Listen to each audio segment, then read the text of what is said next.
What's up, hoes and pimps? Welcome to the place to be. Welcome to the Timeless Gamer Show, where our games and our bodies may grow out of date, but our gaming experiences will forever remain. Hey, hey, hey! What's that? Oh, it's Timeless, and the show is now live in Facebook, YouTube, and Twitch. And for all of our old episodes, you know what this is. Uh, why should we always keep reminding you people? Just go to Facebook, YouTube, and Twitch, and of course our YouTube channel Timeless Gamers Show, or by going to the website timelessgamers.com. And you can still listen to us by going to all of the major audio streaming platforms where you get your usual podcast. That should be us, right? By searching Timeless Gamers Show. And you can also leave your suggestions, comments, insults if you don't like us or love us. Sure, go on ahead by sending them to timelessgamers.show at gmail.com. There's a little bit of confusion there between the website and the email. Website timelessgamers.com, and then on the email timelessgamers.show. Don't forget the dot show at gmail.com. It's right there, guys. And we would like to also give a shout out to our affiliates right now. If you want to educate yourself with the history of video games by genre or by console systems, then the colorful picture books from BitMap Books might be the one that you are looking for. Just check out BitMap Books by using our link down there in the video description down below. Or for all of you guys who are planning to have your own podcast, webinars, online meetings, user-friendly app by Streamyard might be the one for you. Just check out Streamyard by using our link in our video description below for a 14-day free trial. 1-4. Not to be confused by 40. 1-4, 14. 2 weeks, guys. 2 weeks. And for all of your trading cards, toys, figures, and other related anime goodies, just go to Shuffle Emporium. Check out their official website, shuffleemporium.com. Or if you're having some difficulties, go to Facebook, Shuffle Emporium. All right. And previously in the Timeless Gamer Show, we did discuss some of our picks of the NES, Nintendo Entertainment System, or Famicom, Family Computer, games that you can beat, you can finish in just one sitting. Okay, so if you're curious on the ones that we have picked, you know where to go, you know what to do. And for this episode today, it's going to be a full party member party of sorts, because we are finally reviewing. Hey, to complete the trifecta, we're doing Final Fantasy VII Advent Children. It's going. Okay, finally we did. Finally we did a review of this movie. Final Fantasy VII Advent Children. Okay, and this episode has been brought to us by Sir Drew and Miss Hinu. Speaking of which, let's introduce the panel for tonight. Miss Hinu, welcome back. Hello, guys. Thank you for having me. So, finally, we're tackling the third movie from Square, and it's Advent Children, just to complete the trifecta.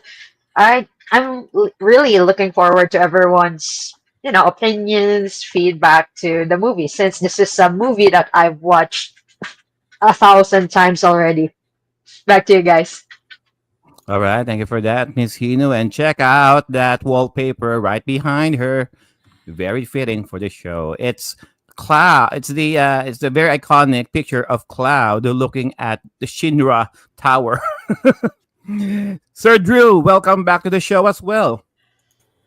Hello, guys. I'm back at TGS, and this is my first. This is gonna be my first movie review for with the show, actually. And I think me and Sir Jose had the same idea in regards to our little caption on the bottom, which is one of the lines that would really caught us off guard, I think, in regards to the show. Anyway, we're gonna be diving more into this a little bit later, and I hope to be able to bring it justice with my opinions on this. But hey, it's gonna be a spicy show. It's gonna be something that every RPG gamer has probably watched once, or as with Miss Hinu's case 1,000 times. Anyway, back to you, Sir Joe. I'm happy to be on the show. All right. Thank you for that, Sir Drew. And of course, Sir Jose, coming back from his birthday sabbatical. Happy birthday. Thank you. Yeah, but Thank you guys for joining us today. We talking Final Fantasy VII Advent Children. Like Miss Hino, I've probably watched it a bunch of times as well. Probably just as many as Spirits Within. But I guess we'll just see what everyone thinks about it.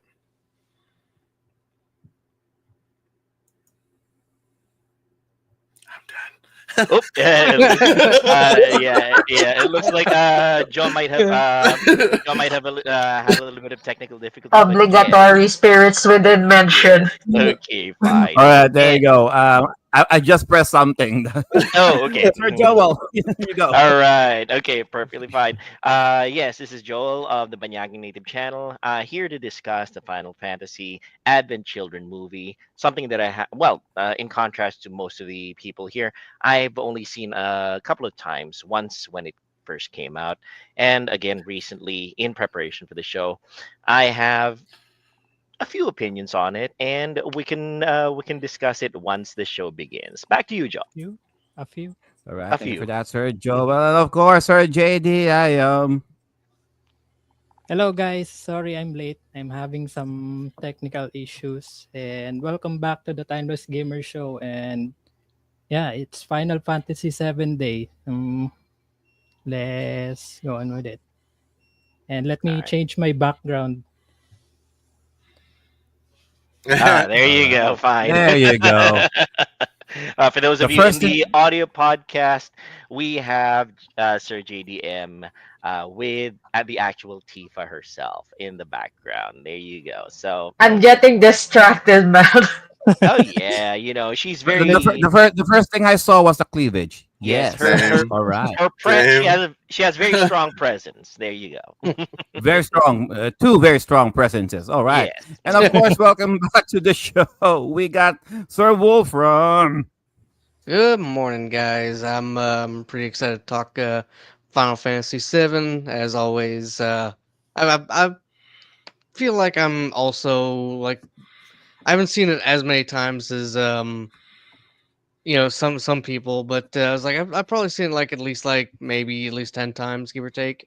But yeah, so I mean, I definitely got some opinions on the game, not game on the movie. Sorry, like I said, still waking up. So over here it's like 7 a.m. So Bro, it's 5:45 over here. bruh, I couldn't. All right.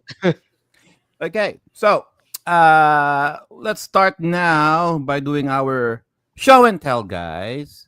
In this segment, we will just show and brag the things that we just acquired for the last few days. Okay, whether Having it's video games, budget physical, digital, difficulties. music, Be right books, back. whatever. right. Oh, Missino just drop in. All right. Drop off. All right. So as we were saying, so regardless, so whether it's comic books, movies, games, digital, physical, whatever we have. All right. Mhm. I believe, Sir Jose, we will have a few while we're Yeah. waiting for Miss Hino. Well, You. yeah. Oh, Miss Hino's here. Let's do Sir Jose. Yeah. Let's do Jose first, and then we'll do Miss Hinu for the slam bang. There you go. Mhm. With their new bottom parts.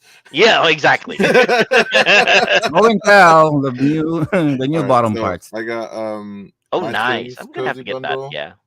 The My Sims Cozy My Bundle on Sims for the Switch. Yes. Mhm. I got Mario and Brother or Luigi Brother. Oh, very cool. Brothership. Mario and Luigi Brothership for the Nintendo Shin Switch. Shin Megami Tensei 5 Ooh. on For the Xbox. For the Mhm. Why? Xbox.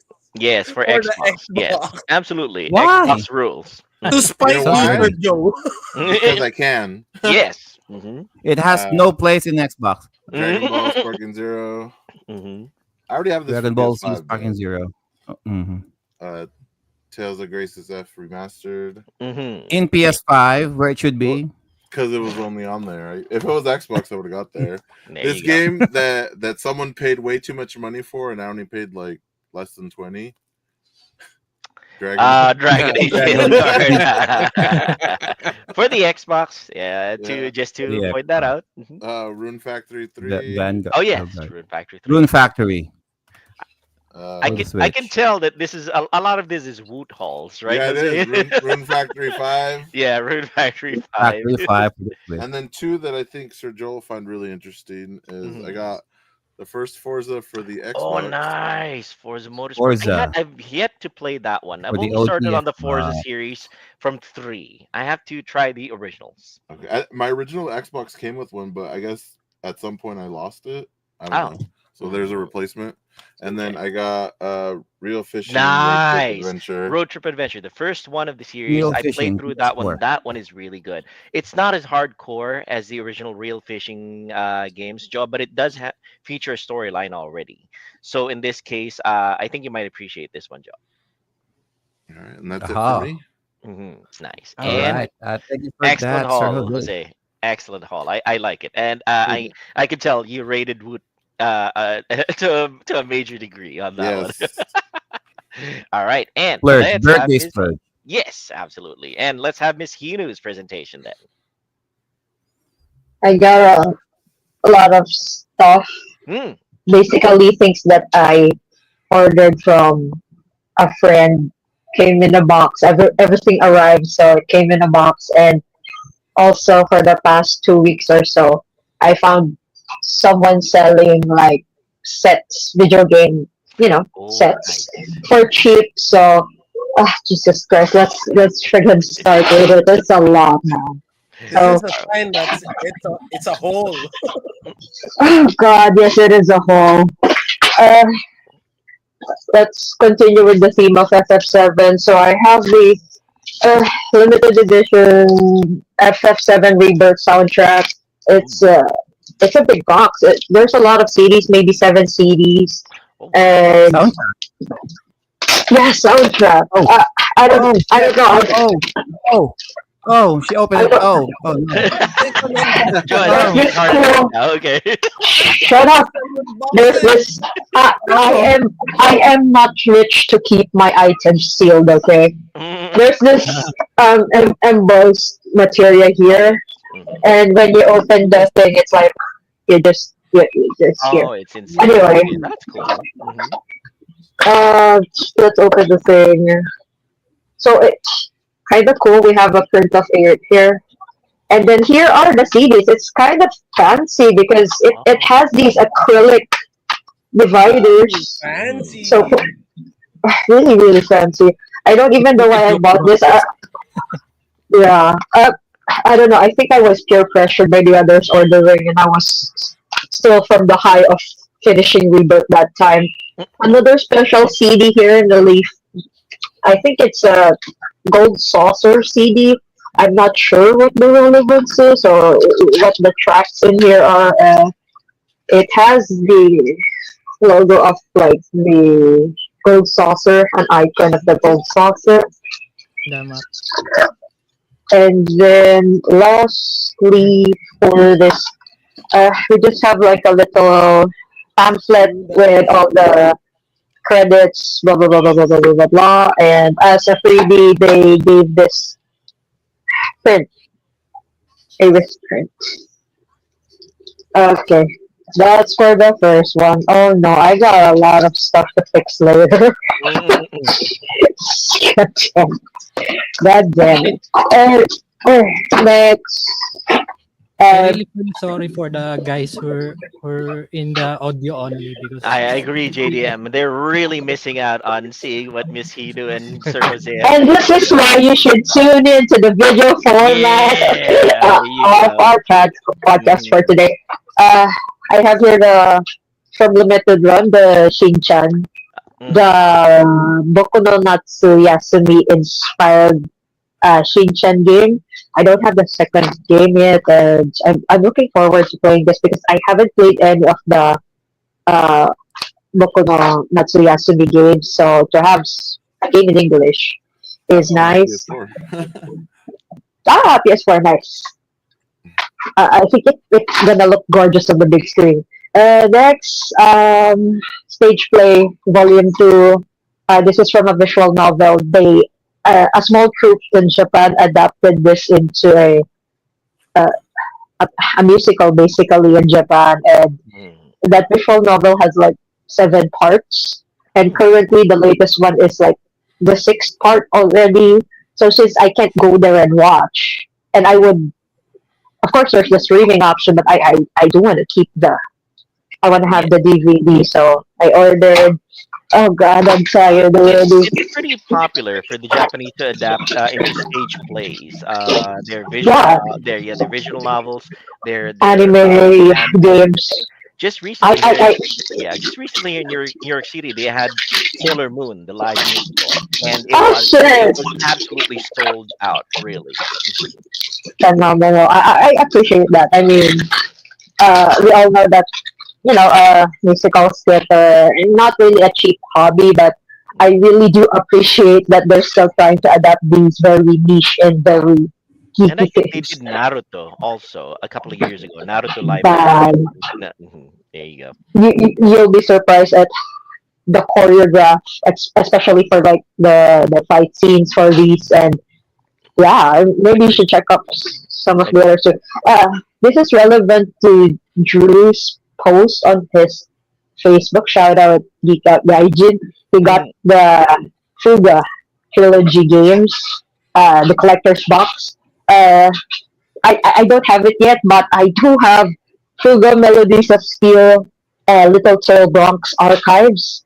So Ooh. it's like a oh gosh, the collector set has this little plushie of like bread that's shaped like a paw, and then we have some comics here featuring the characters from Fuga, all in Japanese, and I think this is something that you can read because there's some little hiragana katakana You at were the recommending side. this series to me, right, Joe? The Fuga, the Melodies of Fuga series. You were recommending that to me. Yeah. Hmm. Uh, there's an acrylic here. I'm too lazy to open it. Hmm. I'm assuming the acrylic is this. I think it's just is this an art book?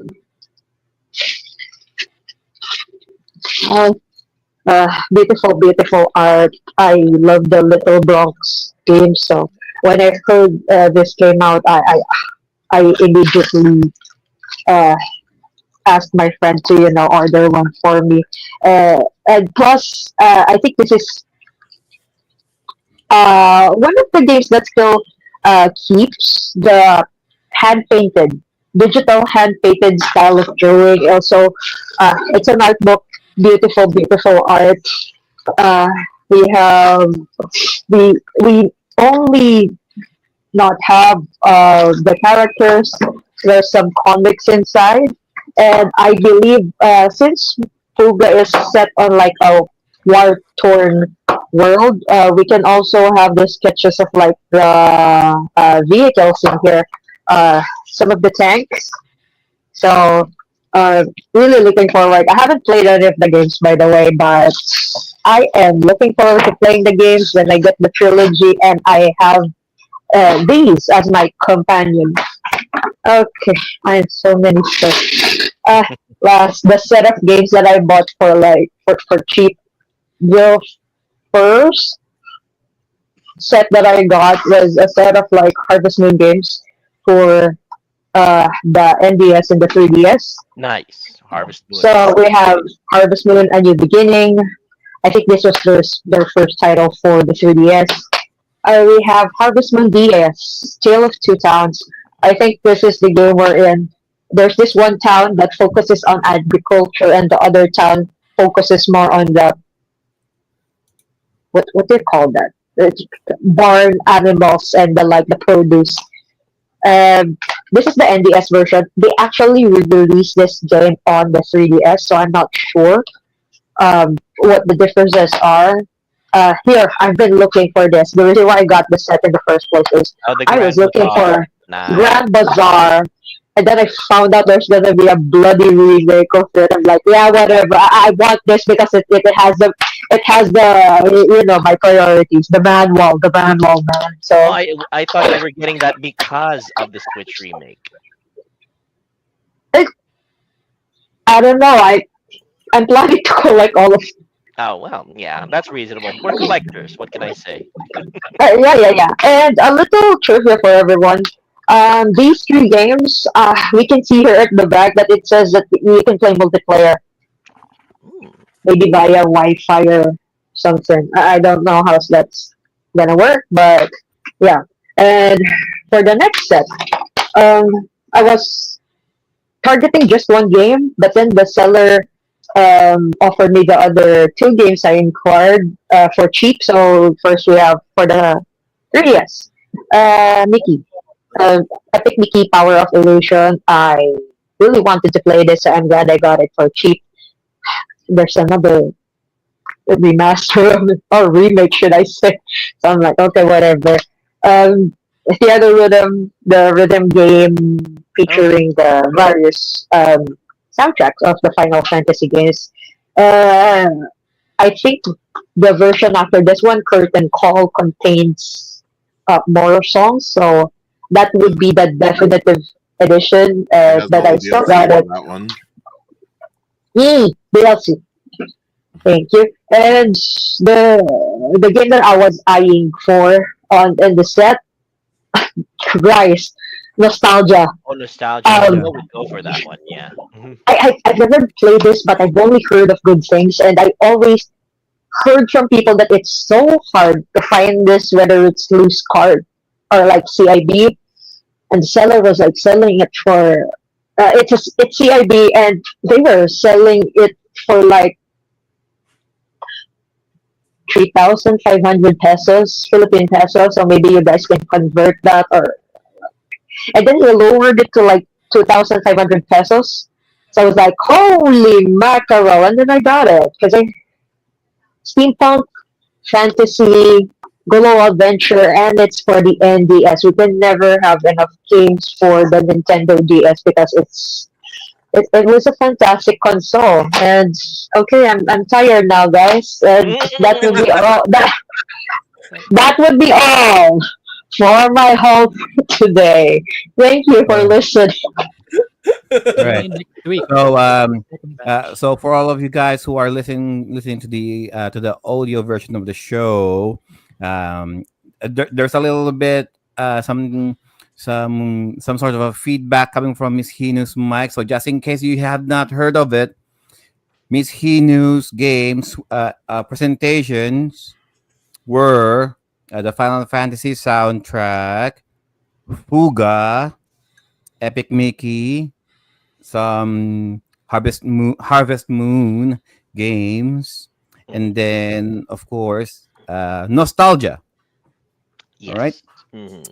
Um, how about Sir Drew? I think Sir Drew has a few. Has a few. Anyway, first thing that I got last week, Expedition 33 finally was able to grab a Ah, copy. I have to get So I myself was one of those. Yeah. stupid enough not to pre-order this, but lucky enough to be able to get it. Then after I got it, I got spoiled on Facebook. So yeah, Ah, that's Don't go to scrolling on Facebook, guys. Facebook, got spoiled. Okay. Anyway, still gonna play it afterwards after the show. Also got since I've been doing a binge on buying Super Robot games recently. I Oh yeah. got Super Robot Scramble Commander for 270 yen. So that's roughly $1.50, I think, converted. Also got Super Robot 30. It 30. came down in Nice. price because Super Robot Wars Y is on the horizon. So this one dropped in price. It's only around 15 to $18 converted. It's selling for 2,500 yen now. So if you're planning on grabbing the latest entry from the previous entry before Y comes out, this is a good time to get on that train. And I also got a poster, a B5 poster up for this episode actually. Advent Children. This is the first time I haven't seen what this looks like, so let's check it out. It's the Advent Children original poster number 2. So got this for below $10, 780 yen. So oh, two posters actually. So Oh, Wow. nice. I didn't know that it was two posters. Anyway, Guys who are listening in the audio podcast they're so really missing yeah, out. I gotta try to open this as far as I can because since It's big. this came out when the movie was released. So for the guys in the audio, this is the poster actually depicts the same art depicted in the DVD. So if you got the DVD, so one of the posters is the same with that one, and the other one is Cloud holding Kadaj. I think this is the alternate cover. So I got lucky on this one only 780 yen, and just recently opened it You know for what? If there is one thing, he never held Tifa like that. He never yes. held Never. Aerith like how he held He Kadaj. tried. He tried though. He He tried. tried though. He tried. He Mm. tried. And anyway, getting back to the show and tell, uh, I got this today. So I've been trying to get this for weeks now. Luckily, I was able to get one. This is the Street Fighter 6 Choco no Se Ryu figure.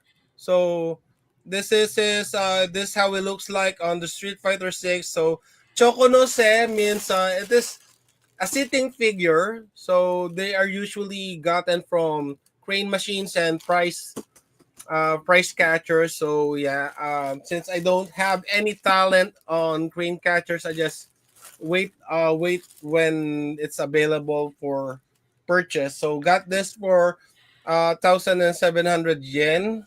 So roughly around $14 Yeah, US. my And talent for crane catchers only extends as far as the Yakuza games. You know, the Yeah. creatures inside there. Yeah.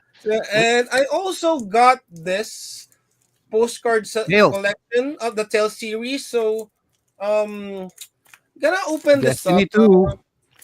I'm actually really interested on who else is in here. But Everybody's giving show and tells where Joe is having heart attacks because they're tearing them open. Anyway. All right. anyway, Everyone, so everyone keep keep unboxing things in front of me. Why? okay. For the people who are listening to us in the audio, Sir Drew was able to show us the Street Fighter 6 Ryu, the sitting position, and that's the figure where you can take off his pants, and you know. So for all of you guys, you are really missing out not watching us live. Okay, you can see Ryu in his full glory. Okay, and I'm not just baiting you Yeah. to watch us And, live. Okay. and you can see Dan Dice 1222 in Twitch. Actually salivating on that Ryu figure that show na. The bottomless Ryu. He's salivating. Yes. Uh, There you go. I'm actually gonna wrap it up with this last one, and this was the one that Hinu was telling about. Is the Puga Fuga. Melody Steel Trilogy box with the Amazon exclusive postcard. So this is signed postcard, but I think it's printed. I'm not sure, so I'm gonna assume that it's printed and it's not actually signed, but it's really nice, and they even added. Jealous. So anyway, Jealous. I do plan on unboxing this. I haven't unboxed a game in my channel for a while now, so hopefully I'm able to do Yeah. that and do You some know what? You know language what? test on it. You and Miss Hinu are selling Fuga as a very child friendly, very timid game. But guys, don't be fooled. Okay, Fuga is not very child friendly at all. Okay, this Like is not like this is not Tel Concerto. All right, this is a very very dark game. People, not let's a just robot. say, let's just say, don't Not get rough attached to the tales. characters. Okay, and you will make very hard decisions to progress in the game. All right, Well, furries. Furries are furries, childhood. furries lives matter too. Okay, is that like Conquers uh what's that game? Walker's Bad for Conquers Days. right. By the way, the Okay. poster had some decade old dust bunnies on it. After I rolled it up, the dust was pouring up. Well, now you're gonna have the Yeah. multiplying in your house, Drew. You better be careful Yep. then. Okay. All right. Thank you for that, Sir Drew. Sir Joel, I think he has a couple. Oh no, nothing really for this week. I just went digital this week. For this week, I went it for a couple of purchases off of Steam, and it's nothing really fancy. It's just Megacopter, which is a relatively recent game that it pays tribute to the Strike helicopter series that we have played in the past. The Jungle Strike, Urban Strike series, Soviet Strike also on PS1. Nuclear Megacopter. Strike. If I remember correctly, that one came out JDM. That was made by Apogee, right? Apogee is one of the Yes. companies that I absolutely love. They're one of the OGs, the originals, as you young folk like to say. OG. I don't even know what that stands for. And If you know mhm. if you know 3D Realms, they are Apogee. Yes, precisely. One of the original names.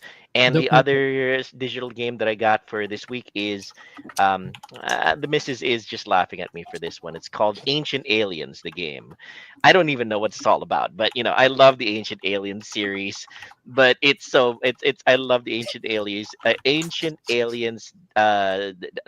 faux documentaries because they're so entertaining. They're just so absolutely out there, and I love the guy with the weird hair. What's The what's yeah, the name? Tato Topol. I Chocolos. I forgot. forgot. He's Greek, so his word is a little hard to his last name is a little hard to pronounce. But yeah, two games off of Steam this past week because they went for really cheap, and off of GOG, I'll probably get that one sometime down the line. It's Plumbers Don't Wear Ties. I love a GOG. I love that. I love the fact that they come out with their games DRM free. So yeah, that's about it for the week. Back to you, Joe. Let's proceed to the topic at hand. I'll just show mine Mm, real quick because Mincino is here. mhm. Fate Extella, the Umbral Star, the collector's edition for the PlayStation 4. Um, uh, this is the back cover right here, and if the rumors are true, this is the version where you can actually see Saber's underwear when you use her. The You only don't reason get why I got it in the first place, just to confirm the And, rumor. and that Anyway, is a must because and she's that's a proud must. of her see-through skirt. By the way, can I Yes. add something for Go the ahead. show and tell? go For ahead. once, I have something to show and tell. Mm. Besides those Like big ass tits. uh, this is the life size uh plushie or something. But I have one. I just opened it and Is it the kind that'll Splinter give? Cell. Nice. Is it the kind that gives Joe a heart attack? No. No. Pandora Tomorrow. Nice for the original The Xbox. reason why I got this for the original Xbox is it's highly compatible with the backwards compatibility of the 360. So no issues Nice. and this one is very rare because it's been delisted for how many years now Mhm. by Ubisoft Oh, and it's hard to get this. So Ubisoft, I I love you but I don't know. I have a love and hate relationship with Ubisoft. Mhm. But Well, don't thank you worry. for All right. Pandora It's Tomorrow. not going to be in existence for very long anyway because most of their assets have been sold to Tencent. So, yeah, that's going to be the way it's going to go. I think that And game also also, works on Series X. Nice. Very good. I guess so. All right. And Thank you. Capcom Arcade Collection 2 for Steam. Sir Nice. Nice. Dandice Dog 22 saw me play one coin challenge 2 times in Project Justice because I want to bully Oh, people in Project Justice I got that too. I got it using too. Momo. I got it too. All right. Thank you for that, Sir JDM. How about Sir Wolfram? Anything would you'd like to add? Something you bought Yeah, recently, or you're currently playing? yeah, actually. What I have is a funny story to start off with, because I was looking for like Sir Jose, he already knows the story. Is that I've been kind of waiting for Red Dead Redemption 2 to kind of come on sale on the PlayStation Store because I'm like, oh man, I played a little bit of it, before because it was on PlayStation Plus, and so I was waiting for it to come on sale. I was looking up, it was like, is there any kind of like what was it, algorithm on like how often it goes on sale? And Mhm. the funniest thing I found was a Reddit post that said the first comment was it goes on sale after you buy it. It's true. It's true. Yeah. Exactly. So a couple days ago, I had stopped by GameStop, Mhm. uh, on my way home from work, and got a, copy of Red Dead 2. Specifically, though, they had a steelbook cover of Oh, it. cool. Okay. Yeah, so that's Red pretty Dead cool. Redemption 2. And then, of course, when I got home, I see on my front page that Red Dead Redemption 1 is on sale. So I'm like, you know what? Just for the shits and giggles of it, let's log in here and see. And it's like, yep, I paid $20, and then PlayStation put it on sale for $15. So Red All Dead right. Redemption 1 was a tremendous game. That was a really good one. I have yet to play Red Dead Redemption 2, but I hear from all reports that it is bigger and better than Red Dead Redemption one. Mhm. oh, and my Final Fantasy Magic the Gathering cards have shipped, so that's also a plus. Mm. All right. Lucky. Mhm. All right. I think that's everyone, guys. Okay, let's now go to the meat and potatoes of the show, which is Final Fantasy VII Advent Children. Now, because there's a little bit of a confusion, thank you, Sir Jose, for doing this. We were supposed to review the theatrical version of the show, of the movie, but when Sir when Sir Jose provided us the link, uh, it went straight to the complete edition of the movie. So we decided, okay, let's just watch the complete edition anyway. So we're not gonna leave anything out. Mhm. All right. However, let's just get rid of the formalities.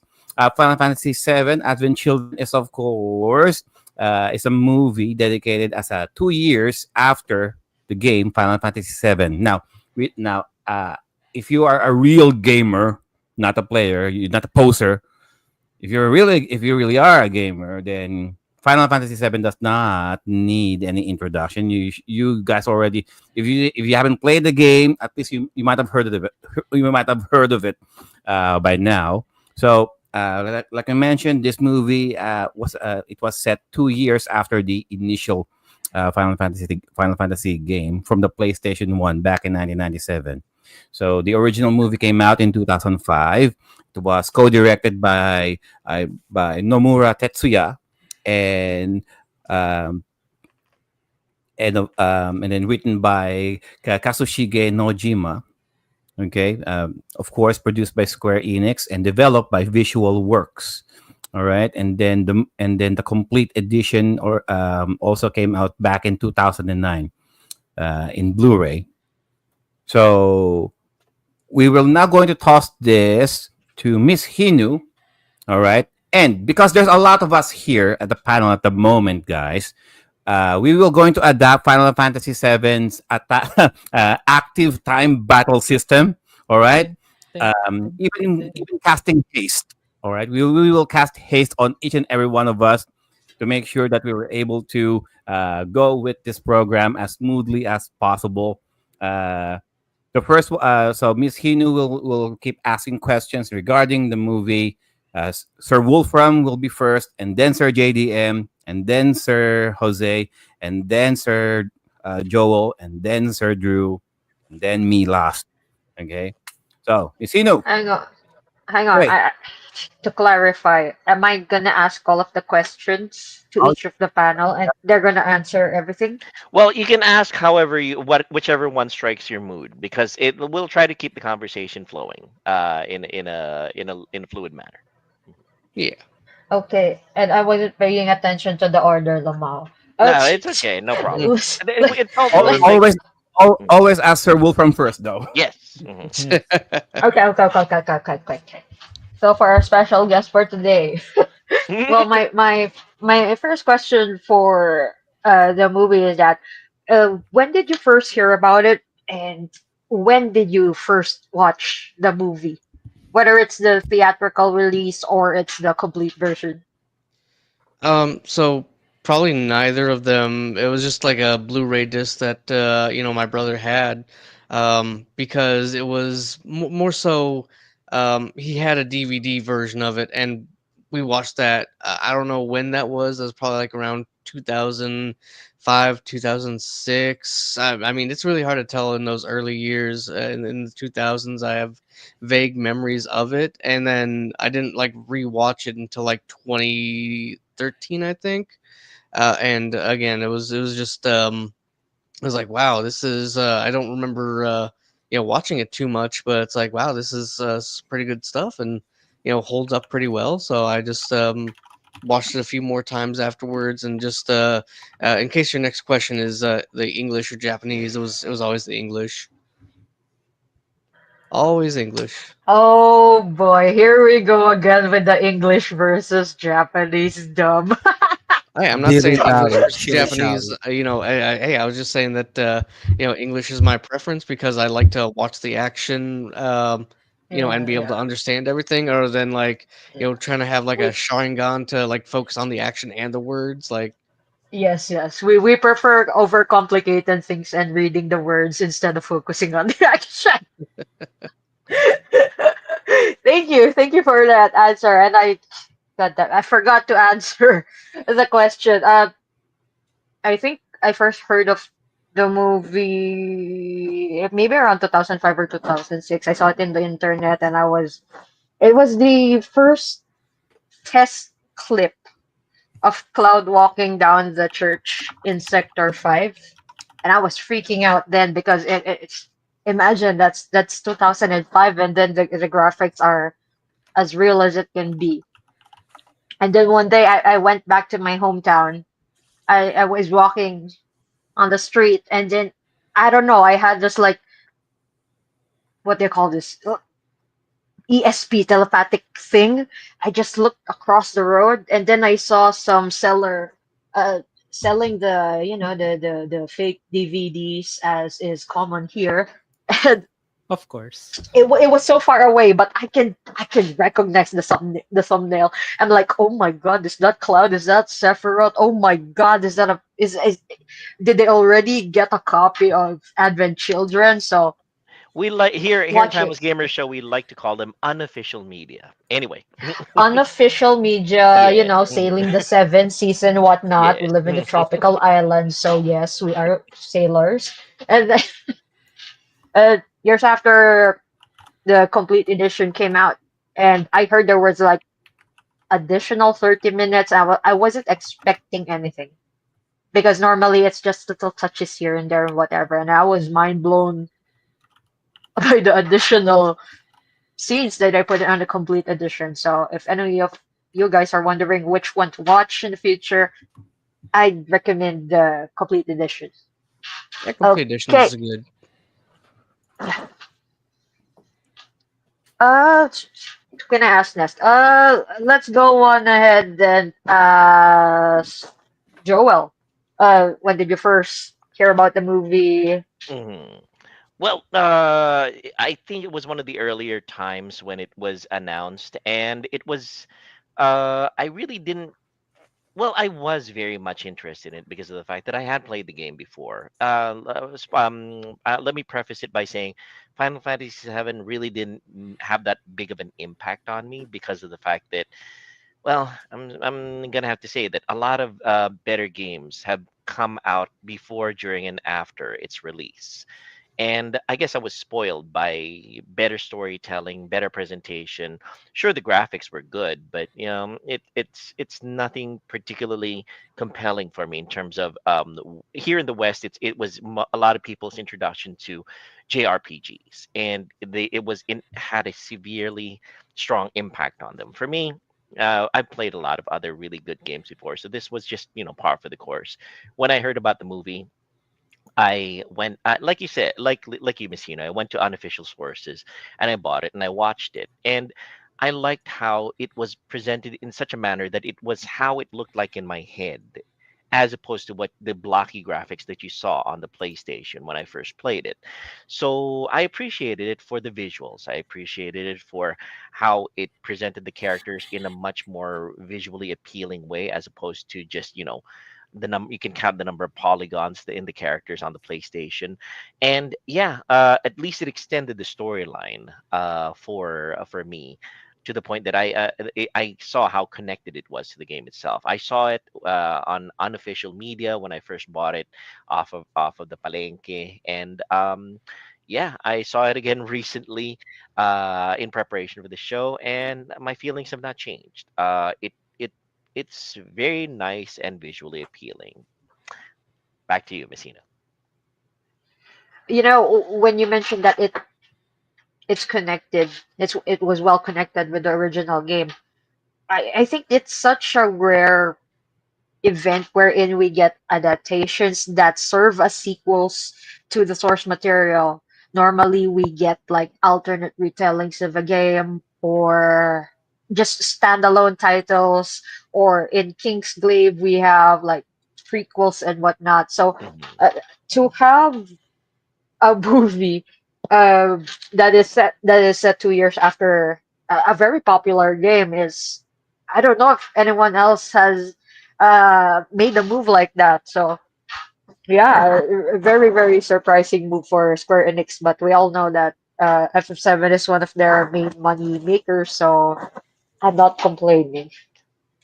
Um, I want to move on to Jose since he mentioned that he also watched this as much as he watched Mhm. Spirits Within. Yeah. I don't remember when I first heard of the movie. I don't know if it was like a website or a gaming magazine, but I remember pre-ordering the movie at Suncoast here in America, and being super excited for the DVD. And I remember, like, I think it was like a few months after that, I actually bought the UMD for PSP. It's somewhere. I was gonna look for it, but I couldn't find it. And then I own it on Blu-ray as well, and then I own it digitally on iTunes. And I need to buy the 4K version, but I really like this movie, as you can tell. But I was super excited for whenever they announced it. I was like, no way. Um, but it was really good. Like Wolf said, it still holds up. It still looks really nice. Oh yeah. Um, I don't, I don't know how much more I can say because it's just such a good movie, and especially if you're like a fan of the game, it's like the next best thing to getting another game. So Yeah, you're not. I can't feel that you're a fan of the movie, but I actually need to get one of the copies, and I would like to hear your thoughts on which edition should I get. Okay, we have a newcomer here. We have the president of the Shinra Electric Corporation. And for the audio I'm listeners, is looking very, very dignified for this episode. I almost did Very, not very recognize CEO. him. No, it's Very Rufus. Should yeah. should Well, we let's play just say the Shinra marching music? I'm no. not sure it This might is be copyrighted. just basically the looks of somebody who just recovered from dengue and pretty much trying to live a healthy life after that. But yes, how's everybody doing? Name's Shin Mamuchi, but tonight I'm gonna be known as Shinra, somewhat related to Rufus and the Anyways, yes. And Good evening doing for the everybody. rifle Hi. drill. So the Anyways, question, nice to meet Shin you. Boy. So Yes. the first question was, when did you heard that Final Fantasy Advent Children was announced? When did you watch it? Oh, such a memorable thing for me because I was still in college during that time. And it was like we had, back in the days, we don't have like streaming services and whatnot. So what we got was like, if somebody posted in AVI somewhere, that's basically where it's at, right? And just seeing the trailer, like in the most blurriest kind of like camcording viewing as possible and seeing Kadash for the first time, you have all these bazillion speculations of what's gonna happen. Who is this character? What's gonna happen here? Is he related to Sephiroth, or is that Sephiroth? Is this a new character? Things like that. And it was so amazing because like when I finally actually got a hold of the movie itself, believe it or not, I got it as a digital downloaded copy somewhere, if you know what I mean. Torrent. Quote unquote. And quote unquote borrowed. And this is like back then when not to sound like an old man, but like you youngins are so lucky because like whenever something comes out, a day after, you guys already got somebody that will already translate it for you. You know, whereas like in our cases, I have to struggle and learn a little bit of like what I know about Japanese and just watch the movie blindly. Seriously. So for a few months, I was watching just the full Japanese version, and everybody's still speculating. Like, imagine this: like we're all in our school, and in the cafeteria, everybody's still speculating. Let it be on the record. Shin Mamochu likes it raw. Yeah, I like it raw, Yeah, Shin likes it fresh from raw. the internet. Japanese Yeah, raw. It's like Shin sushi. and I He raw. love likes it raw. I like it raw, and I download it on my hard drive. So Unprotected, hard, raw. yes, Hmm. so I I actually got that online, and then a few months later, we finally got like the subtitles for it, and even the new subtitles that we got were still rough on some edges. So you're not completely getting the full context because everybody is like, I'm just gonna translate it in a literal kind of sense, but you know how like most of the characters on Advent Children, some of them tend to talk in a kind of like a metaphorical kind of way. So it's hard for you to actually understand what's really going on. And then the explanation of who Kadash is and what is Kadash made out of, it still causes a lot of question in our mind. Like, so who are they? How did they created and whatnot? And we even have the speculations that like remember when you play and then you get to the Shinra laboratory, and then like there's like this three lit um like caskets of some sort. And if you look at it, there's those three characters are basically Kadash and everybody. I was like, no way, there's no way that no, it has to be them because there's three of them that's all lit. Everybody else is unlit. And then like you see all these monsters that's inside. So clearly those three lit ones are Kadash, Rosh, and I was like, man, who would have thought, right? But yeah, that's my experience of getting Advent Children. Finally, I got that in Blu-ray later on, and then we actually got like the extra ones out there, like because the first edition doesn't actually count for everybody because it's like it's not enough, it's not complete. We don't feel right. There's some more questions that needs to be answered. So for some reason, they decide to add more context because let's face it, the first time you watch the very first edition of Advent Children, instead of actually feeling that as if you got a closure after playing the game, you have more questions and you're more annoyed at Sephiroth. Like, okay, you annoy me because you killed Aerith. Now I'm more annoyed at you because you're more what do I call it? You're more pretentious than I remember you when I was playing you in the PS1 game. And let's not forget freaking Vincent. I swear to God, it's like me trying to play Dirge of Cerberus would have probably have satiated my curiosity, but instead I'm more annoyed at him and Sephiroth. So, anyways, yeah, that's pretty much like my take on this. It's like I love the movie, but it annoys me that most characters became more pretentious instead of answering questions and giving me closure. Yes, All right. Eno is like laughing her ass off over here. Thanks, Shin. I just want to figure off with what you mentioned earlier about before we didn't have the streaming service. And let's not forget, If you want to get something from the internet back then, for example, movies, they are divided into parts, maybe 28 parts. Each part is like in a zip file format.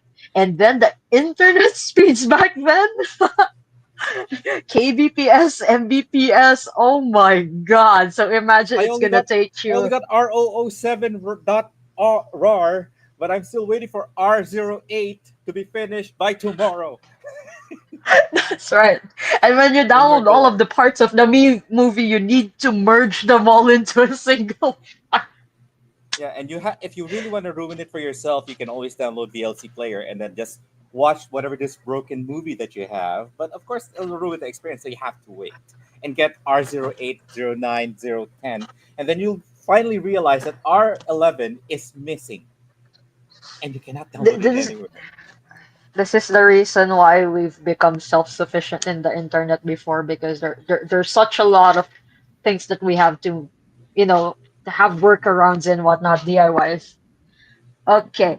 I wanna go next to Drew. Are you still awake? Oh my gosh, it looks like you're gonna fall over and whatnot. You have a pillow already there. It's actually Getting slime. comfy. Oh, It's Dragon actually Quest slime. slime. More It's There you relaxing. Wow. go. Nice. Yep, yes, it's it's live. actually slime, but it looks like anyway, Flip it the other way. It But kind it of looks looks like like a it's blue facing nipple. downwards Yay. while you're hugging it. Flip it the yeah, other way. and It's facing downwards while yeah. you're hugging it. Anyway, for when I was first time I was able to watch it was actually quite a few years after us. Um, when it was released, I was not financially stable back then, so I didn't have access to the internet, and I didn't have access to a DVD player back then. So maybe 2 3 years afterwards, then I was able to see a third party copy somewhere on the marketplace of a certain city, bought one. And my first experience with it was, I was just ecstatic that I was able to see any fan service from a game that I loved.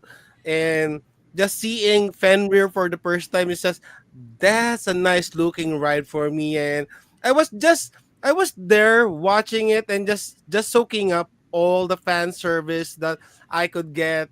And the Easter eggs, the first Easter egg that popped to me is was the fighting and the battle, when you're in the fight scene in Midgard, the OST, when this was during the church scene when Tipa was Yes. fighting. Yeah. Then afterwards, when um there was a paw, there was some she thought that she already won, then you suddenly hear the victory fanfare. That I was Oh, that's just also freaking out on that one. And even though I was really really confused back then, what the hell is going on with this freaking story. But then you get into the battle scenes, you see some certain aspects that has changed. But overall, just it is an enjoyable thing to digest if you're there to watch it, to enjoy it. I was not into criticizing it at that time, because I was just simply happy to be able to have a format, a movie besides Spirits Within, that you would be able to watch that this video game related, that's actually really really video game related, that has the characters that you have enjoyed. And yeah, that's my take when I first was able to first enjoy the movie. I thought it was great. Watch it on dub. Watch it on dub, hence dilly dally shilly shally. Diri diri diri diri. Anyway, but zero zero zero zero zero zero zero zero zero zero zero. yeah, that It's one. fine. I mean, I think the English doubles fine as well. I think both of them are I like needed phenomenal. to I needed to appreciate the battle scenes. It's not as if anyway, they're not even talking much during the battle scene, so it doesn't really matter if you're watching it on dub or on sub because they're just Okay, let's stop right there before we demonetize. anyway, that's it for the first question, the first Okay. couple of questions. Thank you, Drew. I wanna hop over to JDM. So, what do you think about Tifa's tips on the movie? What? What? Uh, I What? mean, might as well go straight to it, right? That wow, his background is distracting me. I appreciate beautiful do I need people. Actually, Okay. do I before need to JDM cover Everybody's this? yeah, angry before because it was JDM speaks, close. I wanna acknowledge Screws Loose on the chats. He said, "I got so hyped when I first saw Advent Children on the net that I designed my Friendster page. There you go, Friendster with Advent Children graphics. FS. I made the wolf emblem as my profile pic, and I even remember embedding the Last Order short, which was uploaded on YouTube. Remember, Friendster was one of the very first social networks in the Philippines. On to you, JDM. I was really like shocked about that question because I was looking at the guidelines that we have here. I didn't see that. So my complaint, it's covered, right? He's wearing this vest like something. So I think the only time that it was like you saw the shape or something is when Loss um like Yeah. he Grab grabbed her. Yeah. that vest and there was um like a space in there that I want to go on, but sorry. I so, understand, brother.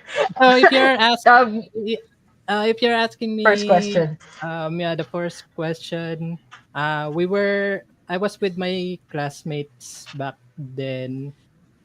We just had we just finished our first class in the morning, and we have like a lot of free time before we go back to the school. So we went to Recto, somewhere in Raon Shopping Center. Then we were looking for PS2 games in there. Then suddenly we encountered um, this television that was playing the trailer. Then we noticed that who's that guy with the like uh like that guy who doesn't have an eyebrow. Then back then the CRT TVs back then they don't have um they they're like what 14 inches, so you need to really get closer to it. Then finally we saw Cloud because of the blonde eyebrows that he has. We thought that he was going um Mona Lisa because the like the color of the skin, it's blending. We thought that he doesn't have any eyebrows. Then yeah, so that's it. That's the first time we saw and learned about the movie. We were thinking it was just like a fan made movie, OVA. Then all of a sudden we research. We had this time to research, and there we learned about the upcoming movie adaptation of Final Fantasy VII. And then, like a year later, we were having this like a project in school. Then someone decided to bring this unofficial copy of Advent Children that we watch. It's Japanese dub, but with a hard what do you call that? Hard coded subtitles. The one that is Hardcore. like printed in the video. That unlike the ones that have the Yeah, yeah, yeah. SRT file. So That it's sometimes have Chinese on top and the font is right, color right. yellow. You- The old You're school like subtitles. yes, you're like watching like the 90s movies. So it's yellow, and at the bottom you have the English subtitle and the Chinese or Japanese on the top. So that's it for me for Advent Children. Thank you, Jacob. It's funny that a lot of us has first encountered the Advent Children via third party means. Uh, let's go ahead to last for our first question. Go ahead, Joe. Oh, um, okay. So Final Fantasy VII Advent Children, like we mentioned, it came out in 2005. And to all of you youngins out there, YouTube was not even a thing up until 2007, 2008. So there was no way for us to know this, all right, unless you were reading some message boards, anime message boards, or Japanese message boards at the time. And I remember when I was downloading some anime using MIRC, guys, MIRC, and I think this was like early 2003, 2004. And I remember this because when I was browsing the library from the one I was downloading from, I saw Final Fantasy VII Advent Children trailer 2003 to 2004. And at first I thought, what is this? Um, and I downloaded that, blew me away on what I saw. All right. And then fast forward like maybe 2 years after, um, uh, some gaming forums, some anime forums, finally said, "Oh, Final Fantasy Advent Children is showing in Japan." Okay, and I said, "Okay, it's only a matter of time until somebody do a fan sub of this." And I think it was early 2006 when finally a an anime subgroup did the hard code sub of uh, a fan sub of Advent Children, along with the anime tie-in, The Last Order. Okay, The Last Order is something different. We'll talk about that eventually. But when it was announced, I headed back again to MIRC to look for the to look for the movie. If I couldn't get in MIRC, I checked Kazaa, I checked LimeWire. To all to you guys who are old enough to know what Kazaa and LimeWire File were. donkey. All right, File donkey. Advent File Children Donkey. .exe. .exe. So what? Well, I was able to download a working copy, and I burned that thing on a CD. Well, 2 disc anyway. So I was able to burn that along with Last Order. Okay, because I want to, and yeah, because I want to immortalize Advent Children on a physical media. Okay, I'm pirating my own stuff. Okay. So yeah, saw the movie, the theatrical release, fan sub, blew me away. And let it be known in the record, I have not played Final Fantasy VII at all. However, years of hearing people talking about the characters, talking about the plot points, I might as well, I might as well, I might as well play the game by heart by now, right? Sec- Um, Second and hand playthrough. right, right, and Yes. I had some complaints then, and rewatching the movie, the complete version now, I remember the very same complaints that I had back then, and I have the same complaints I have about the movie about now. So I'm gonna nitpick the hell out of this movie event as we go on with the show. Back to you, Miss Tino. I bet you were listening to Tifa's plot lines very intently.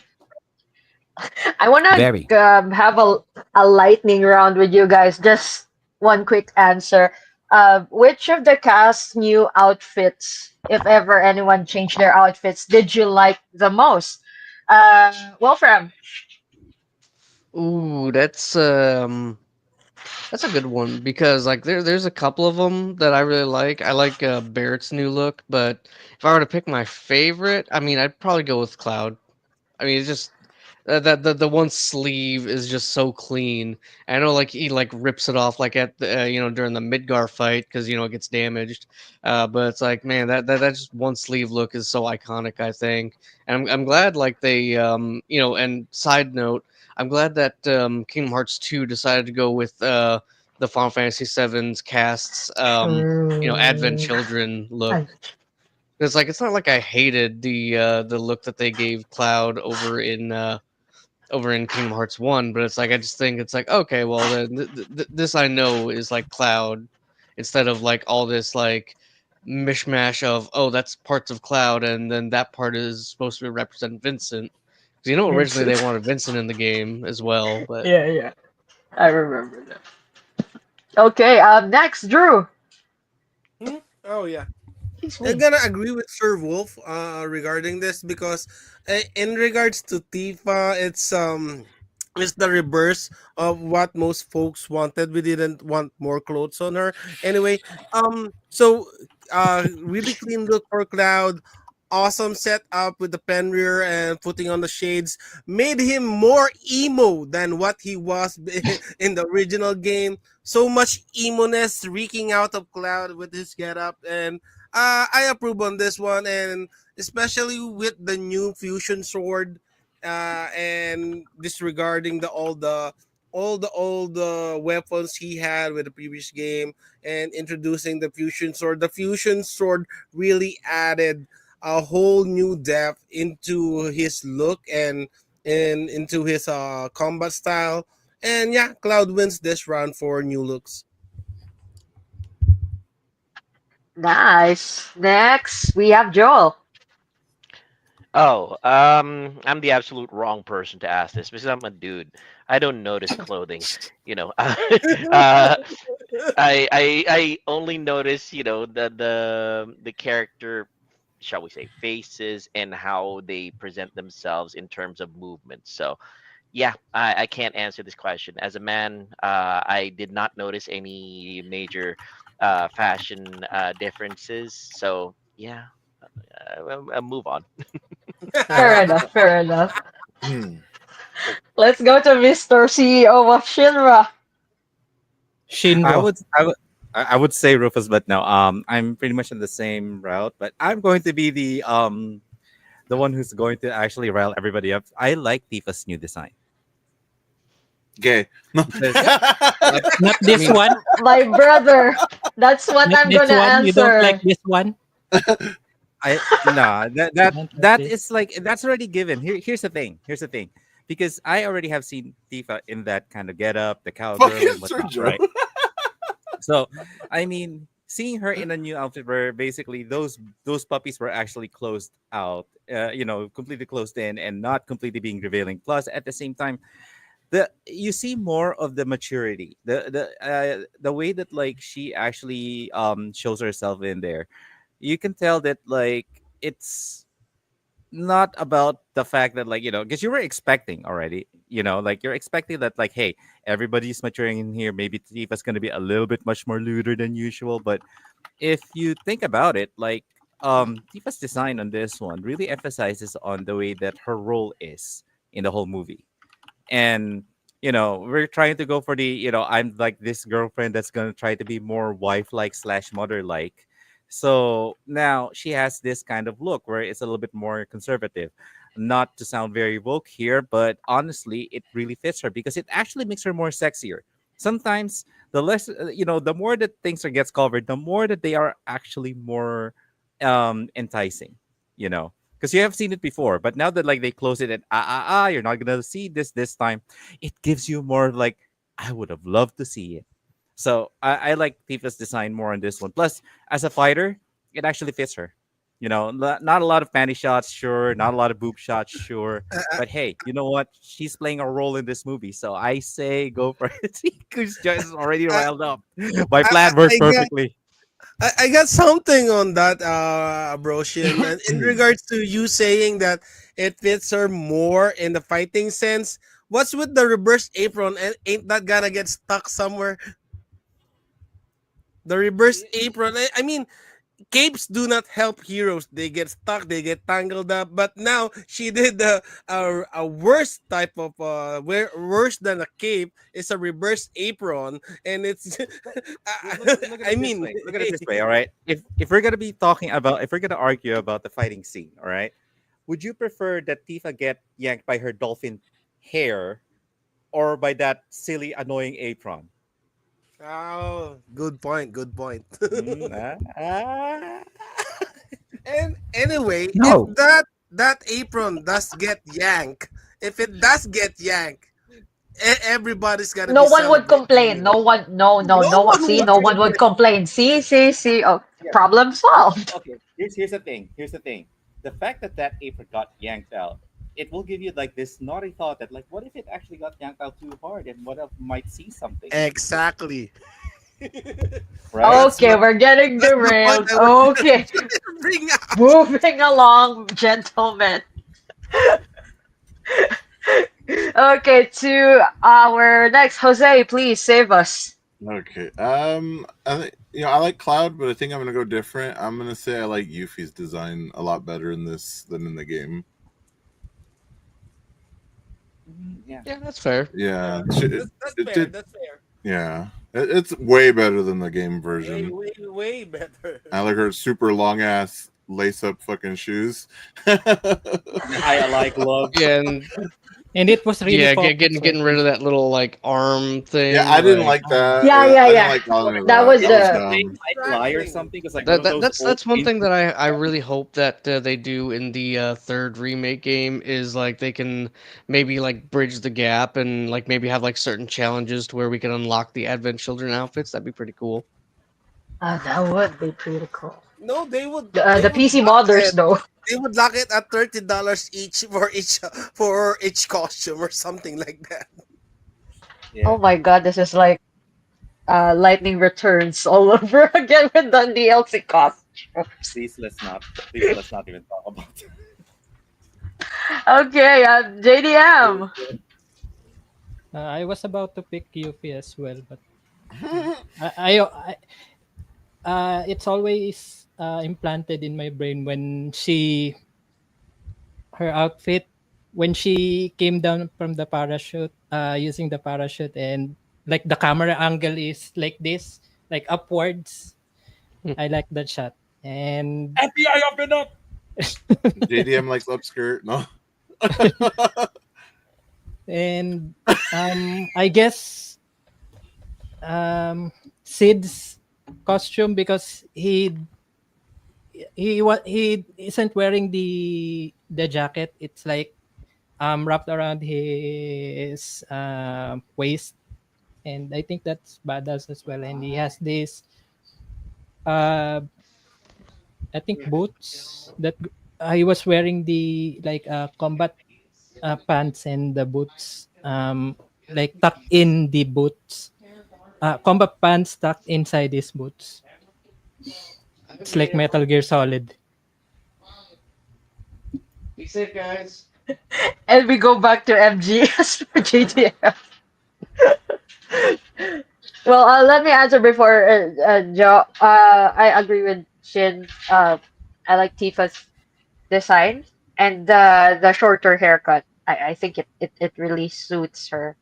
I don't know, the leather, all black, very very cool looking, and then she's like sporting some Chuck's high cut Chuck Taylors to complete the whole set. Okay, let's go, Joe. I think you Here we have go. some words. Yeah, I have some Expect a rant. words. Oh, here we go. All right, Some words. I'll be the non-contrarian here. I'll do you one better. The things that I don't like about the costumes here, okay? For the most part, that everyone was wearing either black or gray, Okay, even the background characters are wearing black and gray. It's bad enough. There's no sunlight in Midgar. All right, it felt like it's That's like why. Zack Snyder. That's It felt like Zack Snyder directed this thing. All right, the notable characters who are not wearing black or gray is Rufus, Yuffie. I mean, take away Vincent's red cape, sure, but everybody Mhm. else is wearing either black or gray. Oh, did you even notice?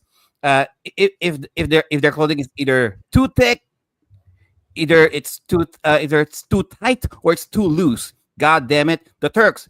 Where are where are they getting their suits from? From Men's Warehouse. Reno and Rue's suits here. It's way too big for them. God damn it. I didn't Are know they those were getting? jackets. I thought they were I mean, like are they getting? No, suits. no. I mean, are they getting the same suits from Donald Trump's closet or something? I mean, it's just way too big for all of them, right? Oh, and too tight Hey, hey, for hey. If you look at Yazoo, the uh, concept art, the original concept art, they were wearing loose suits. which is stupid. Okay, so Yazoo, Laws, and even Kadach, it's way too tight. Okay, Um, might as well just paint it. You know what? Uh, thank God we did watch the complete edition. At first, I thought, okay, where did they get the leathery suits? Oh, it just crept up on their skin. Might as well just painted them on. All right. look. So As far as like anyway, the Turks are concerned, as far as the Turks are concerned, if you look at their design in Advent Children and play the Turks theme, it works. no, they don't. um, I don't know. No, they don't. Functionality but wise, it sucks. All Yes, right. they do. Yes, they do. Oh, Next, Sid's wearing blue though, so that's another color. So by the way, Sir Joe, since you bought that app, remember back in those days, the P filter for most games was somewhat let me, how do I phrase that? Most of the games during those age release, the third person games, they have this P filter, which was mostly seen in Gears of War, it's seen on Resident Evil 5, seen on Sepia. Fracture, and then it was really, really famous back then. So maybe they adopted F12, that same theme. Yeah. Sepia, the I all think it's brown called scheme of Sepia. Yeah, FF12. the all Yeah, brown yeah. grayish filter that they have. Maybe that's the only filter available during that time. So they're trying to save money. It's a very expensive endeavor. So I kind of understand why it's everything's gray, everything's a little bit yellowish, and they're trying to enact a very Islam like feel wherein everybody's grimy, everybody's dirty, and there's not much to go around. Anyway, now carry on. there's no detergent in this universe, guys. No, no, no, no, no, no, Yep. no. Not at all. We None. have material. We have superpowers, but we do not have It's detergent. images Let's. you can smell. Oh God, stop. Okay, let's go on ahead to our next set of. I'm gonna combine the questions. What do you think were the strengths and weaknesses of the movie? I'll go on first. Strength, definitely the fight choreography.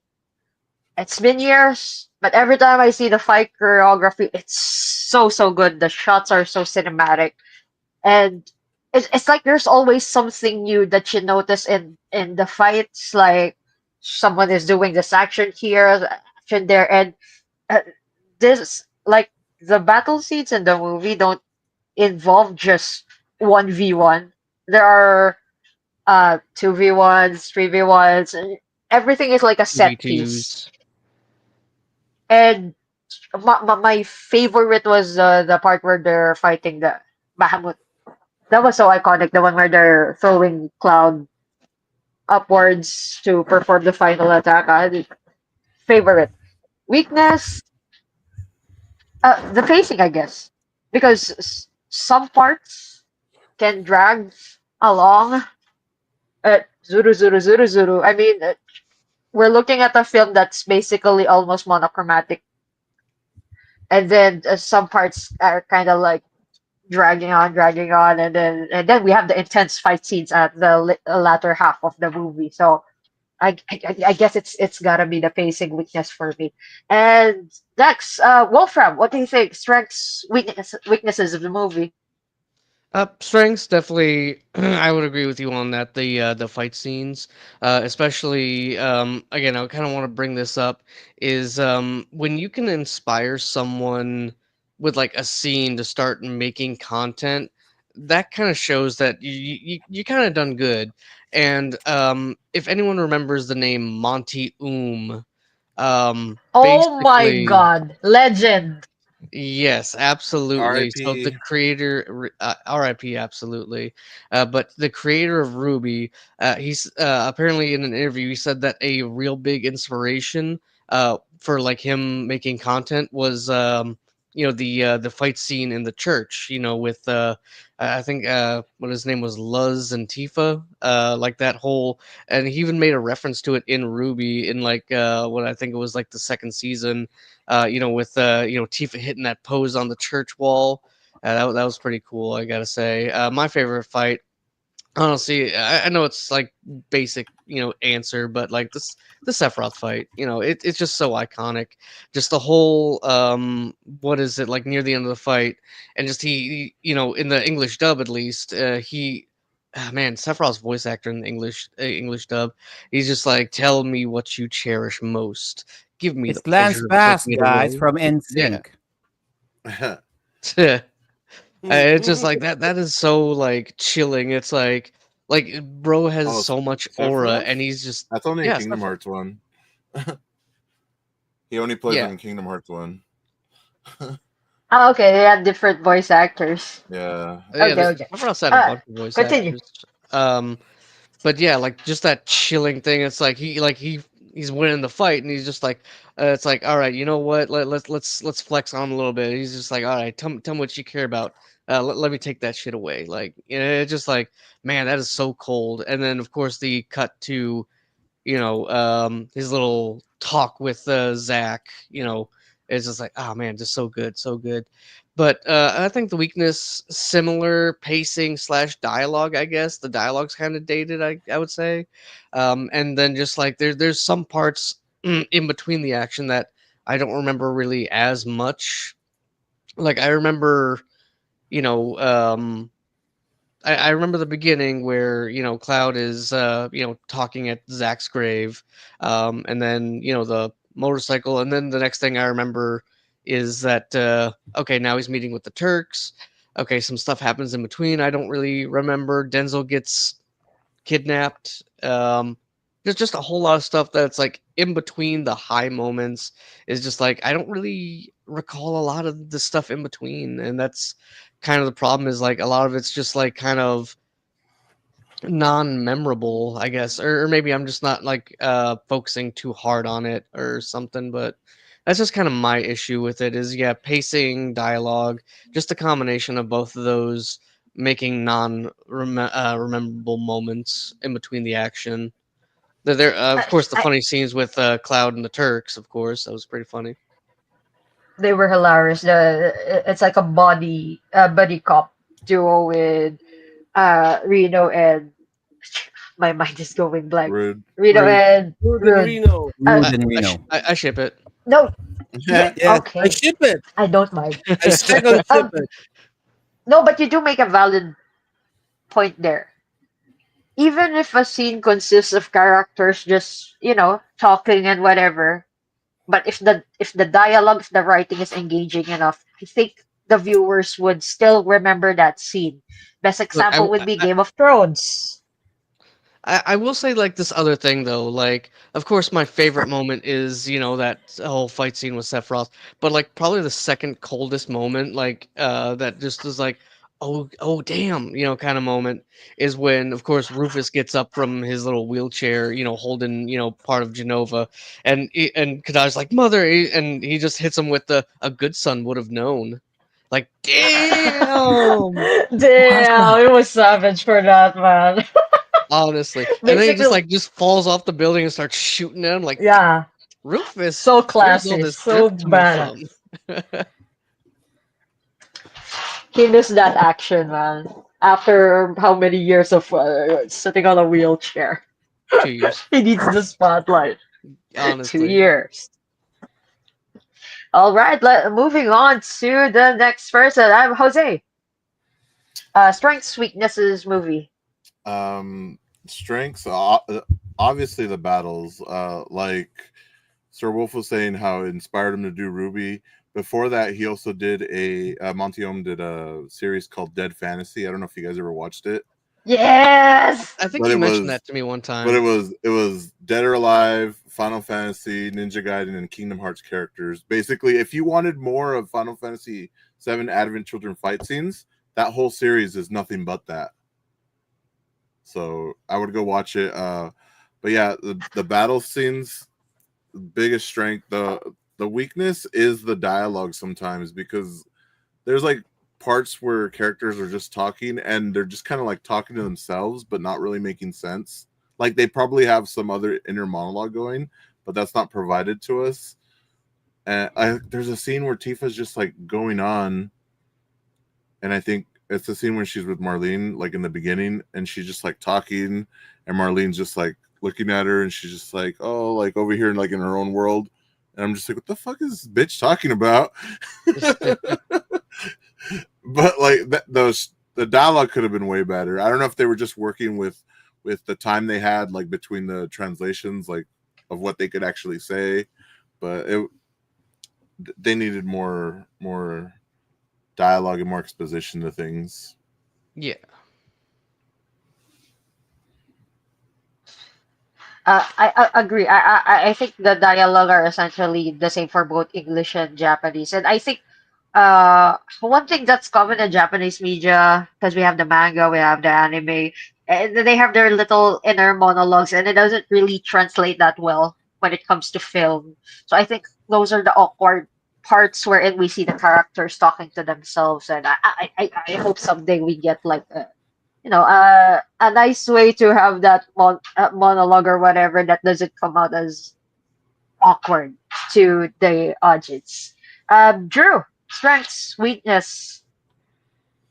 Well, to summarize it, in regards to strength and weakness, you could actually just delete the whole geostigma and the children parts. And if you delete that, anybody who's gonna watch it is still gonna enjoy it, even if they don't get a very clear plot point, because we're in it for the fan service.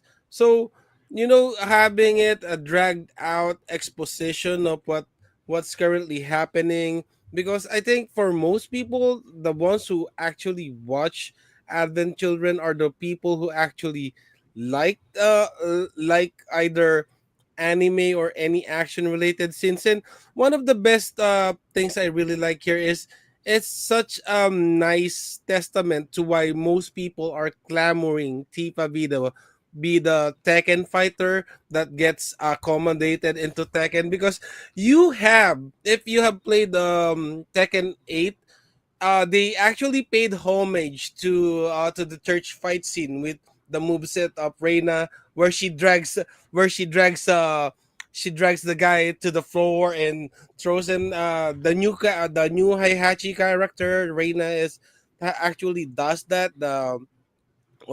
Almost did the spoiler there. Anyway, and yeah, the fight scene really really awesome. The children part, not really invested in it, and actually after watching it now, back then I really didn't care much, but after rewatching it now in HD and in two times, actually, one last week, one yesterday, to prepare for this, and I'm really bummed out in regards to how they told this new plot, and how this new guys came to be. They just popped out of nowhere, and it just kind of felt like the Dragon Ball movies, the Android Saga, where hey, there's these three new androids that we made just for the sake of making a new movie. Something aching along those lines is how the exposition and the narration for Advent Children is. But hey, we were in it for the fan service, for the fight scenes. It delivered big time. But I really, really hated how little screen time the rest of the crew got, and Yes. they were not able to, at least get some pawn kills, get somebody down.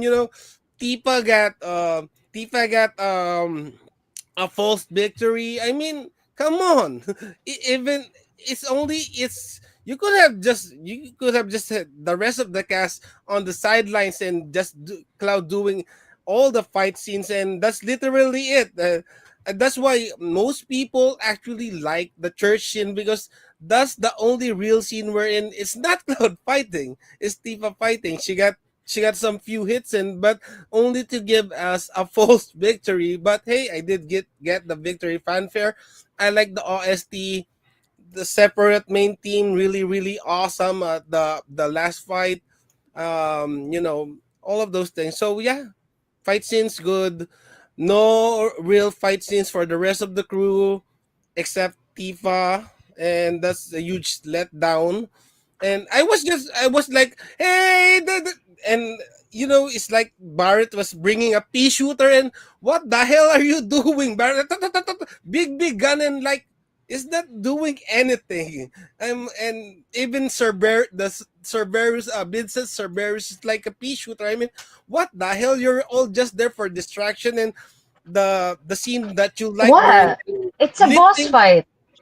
It's It's a a boss boss fight. fight. They The were no not doing damage. anything. They're Hey, hey, distraction. Only Cloud is hey, you doing know what something. No, though? no, no. You know what I though? will It's back like, you up on this one. I will back you up on this one. It's frustrating, and the thing wherein they were lifting Cloud up. Hey, if Yubi could get to the top part of that, and Tifa can get to the top part, why can't Cloud? Why do they need to lift Cloud up all the way up there? What the heck? Anyway, anyway, those So are I mean, Sorry. I get where you're coming from, but like, imagine if they made a Final Fantasy X movie. I think you'd prefer the pea shooters over a rubber ball, for a blitz ball for Waka. So, hey um, that but that jet shot could wipe the floor with sin. no, but I want to go like back to what Drew said real quick, about the false victory that Tifa had, in the church scene. While I do definitely agree with you that say it's like, oh yeah, she did kind of, not kind of, she lost that fight at the end. But honestly, if you look back at it, the three parts of Sephiroth, Kadaj, um, the other one, and then Lux or Luz or whatever, how you ever pronounce his name. I don't remember the third one, but um, they're all aspects Yazoo. of Sephiroth. They're all like, portions of his like soul. Kadaj being, I think it was like his like fighting like experience. Yeah, The one that I don't remember the name of, his sadism, and then of course Yazoo. Luz Yasu, thank you, being his sadism, and then of course Luz being like, Sephiroth's pure on strength. So I mean, with Tifa being able to hold off an aspect of Sephiroth that is his pure raw strength. I mean, that's impressive. Like, again, I, only like Cloud was able to do that by himself. So and win, but so just being able to hold her own. Well, again, she lost at the end. Being able to hold her own for that Without long is having still pretty Genova impressive, cells. without having Genova but cells. With Yep. here's the funny thing. I know Tifa explained this at the Sephiroth fight, why this is the case, but they all the rest of the cast got nerfed. If you played the game, they have this all of this limit breaks, they have all of this strengths, they have all of this, and at the last part, Tifa was like, "Oh, it's because he's been fighting for like 2 years while we are what? What were you doing? Were you all on vacation during all of those 2 years? Did you all get reset? Did you all get factory reset? Are we?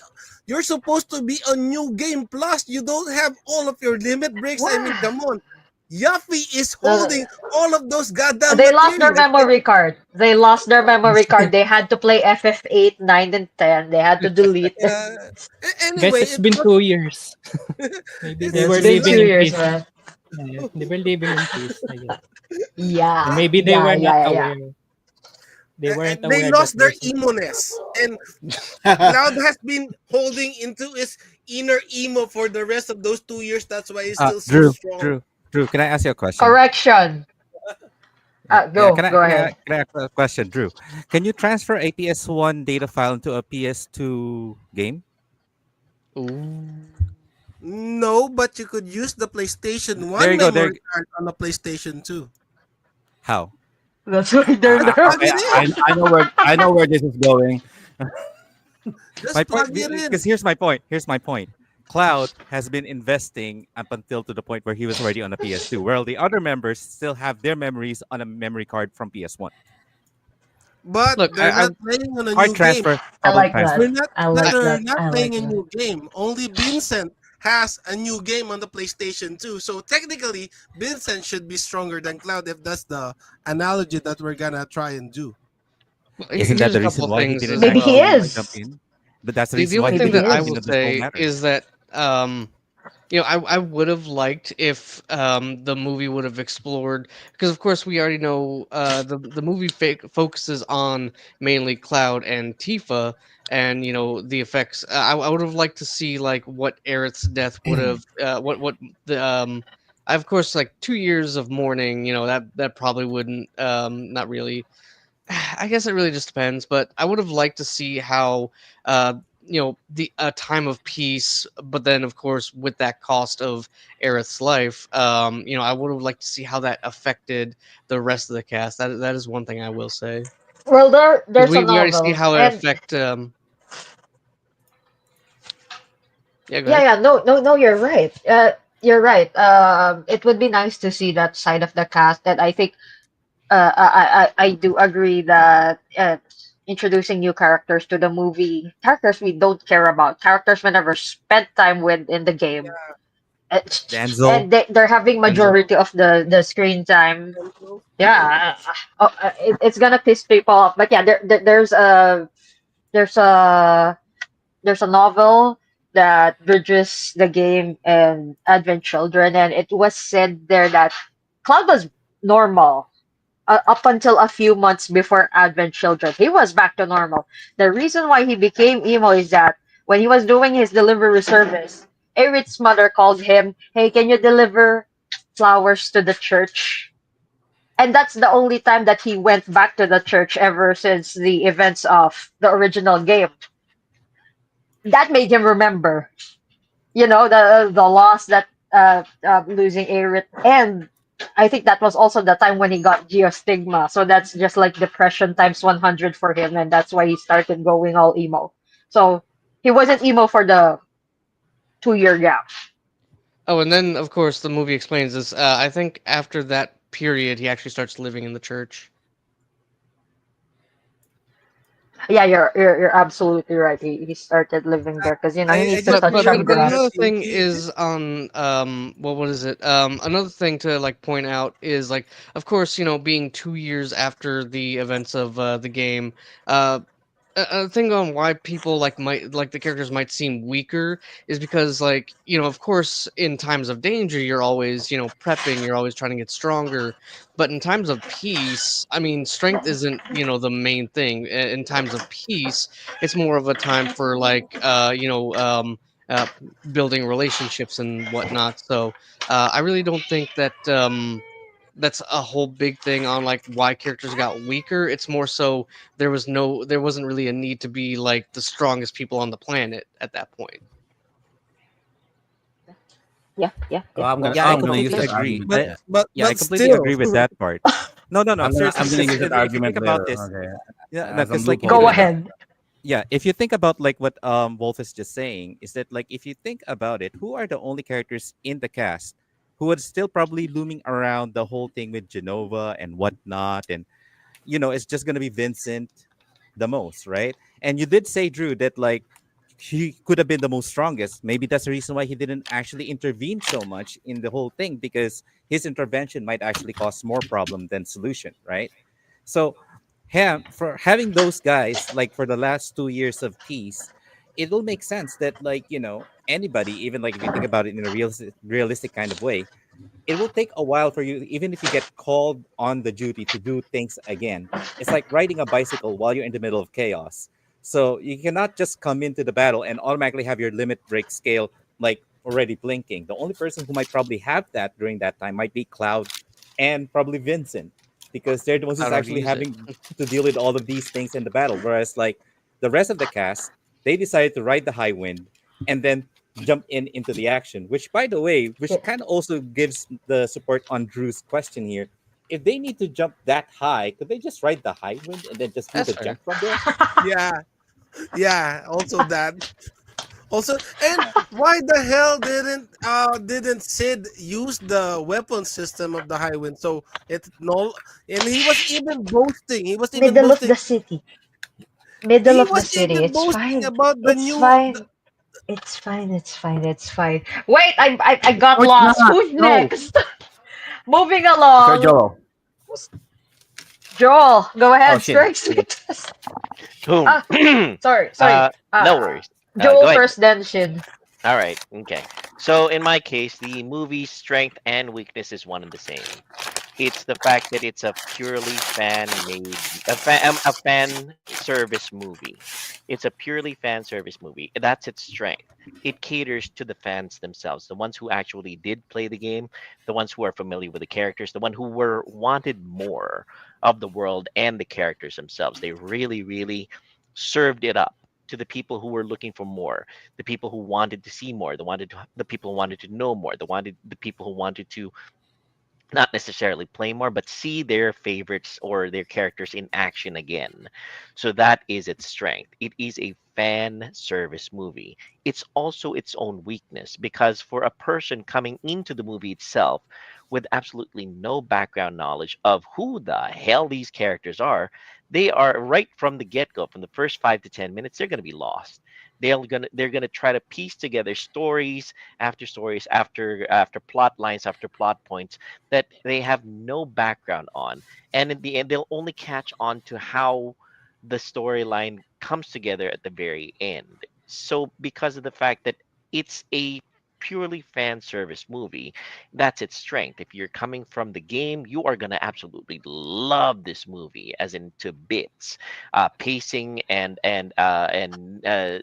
worthless characters aside, this is a purely fan service movie. Now, as a person that might be dragging my ex-girlfriend, now my wife, into the movie theater, who did not play the not who did not play the game, she's going to be completely lost, and she's probably just going to be concentrating on her popcorn while she's watching the movie until the action sequences, and that's all she's going to enjoy. So it's both its strength and weakness, the fact that it is a pure fan service movie, and So would it's you not a say bad that thing. Mhm. narrative wise, would you say that Spirits Within would be stronger than Advent Children? Yes. Because that's not a fan Yes. service. Yes, to be Yes. perfectly honest, narrative wise, for somebody coming in with absolutely no background knowledge of anything, Spirits Within is going to be more beneficial to a person coming in blank. But if you're talking about somebody who is absolutely blank on it and goes into Advent Children, she will not understand why I am, jizzing my pants when I see the action sequences, Christ. so yeah, so that's Jesus. what. Okay. Yeah, We're like, going places again. exactly. So that's the strength and weakness of the movie according to me. Yeah. Okay, next, Shin. Yeah. I mean, the for me, the pros and cons of this movie is that, like, the pros, of course, is going to be the visuals and the fight scenes and whatnot, which everybody is already saying in the panel. The problem is for me, always been is the story, and then like just like what Wolf said as well, which is like the pacing. The problem with the movie is that my professor could actually say it any better. This is basically a product placement for a phone. He basically said that, like, if you remove the name Cloud, remove the image of all these characters, what you really have is a long 3D movie CGI about somebody who needs to connect with his friends.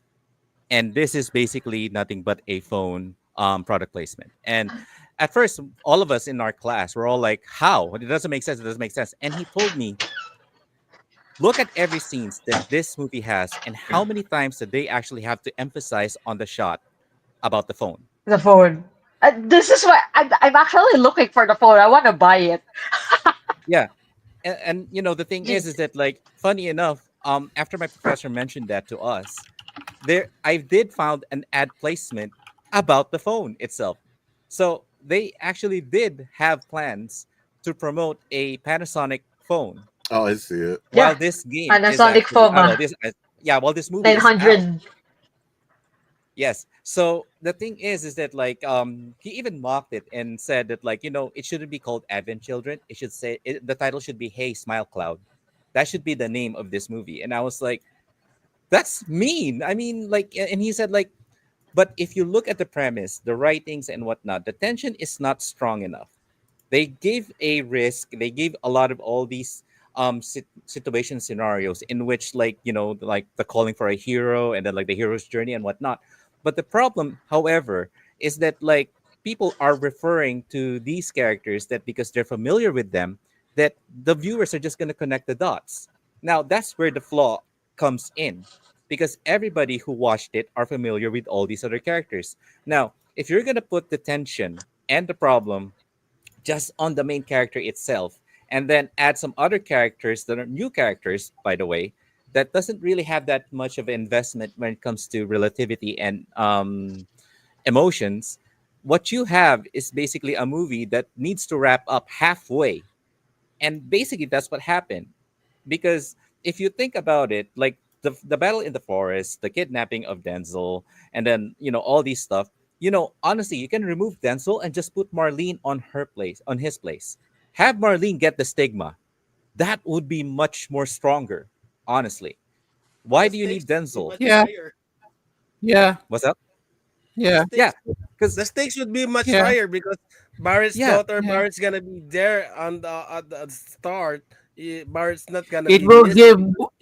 Barrett something to do. God damn it! yes, yes, Yes, that's the thing. That's yes. basically what like you see. That's where even He's like, you too know, busy looking for oil in the this is desert. where this is where we all actually decided to dissect the movie itself, right? So we're all like, if you basically remove Denzel, have Marlene get the stigma, and then Barrett trying to look for Cloud, only to reveal that Cloud also has the stigma. That adds more tension because having Cloud to reject Barrett's asking for help, and then him closing away, it will give you the tension between these two people who have actually fought side by side together, right? And then you have Plus, somebody, they yeah, didn't agree before at the start of the game. So they're yes, reopening that feud between the two of yes, them. exactly. You're Right, having Fascinating. a yeah, you're basically going to right, bring back the old tension that they have in the game, right? Now, right. if you have Barrett who's now going to try to figure things out, and instead of having Cloud to meet up with the Turks and Rufus, have Barrett be the one who actually have to risk himself to actually talk to the devil and whatnot, this would cause more tension that you don't need third parties. Now, where does the three white-haired men or the, you know, the remnants would actually kick in? Is that like if you have them come in and then basically do what they need to do, but affect not just Cloud. Basically, the whole movie is about them bullying Cloud. Let's face it. And if they just do it not just on Tifa, but on Barrett and all the other members, now you have a more reason why these characters are gonna actually form up together again. Not just because, oh, Cloud needs us, let's all form together like the good old days. If you have, like, for instance, you have Yazoo Wait, I dealing. think another motivation is that Yuffie mentioned something about the kids from Wutai are also missing. I don't know how that happened, but it appears That's that there. they're I getting was the about to say kids that. from all over. Yeah, that's what I was about to say. Instead of having all of them all gathered out of nowhere, have Yazoo deal with the girl with the peoples on Wutai. Have Ross deal with somebody probably from the Golden Saucer or something like that, and then Yeah, have we like get the to see the Dodge. old places.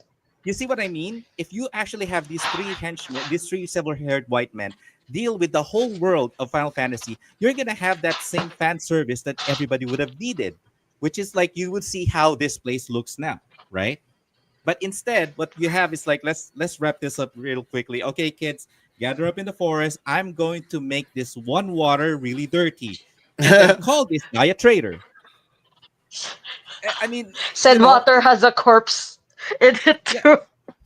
So like the problem with Yeah, this, yeah, yeah. So the problem with the yeah. whole thing is that like they cannot. I understand that they need to actually squeeze all of this in a certain duration of the movie.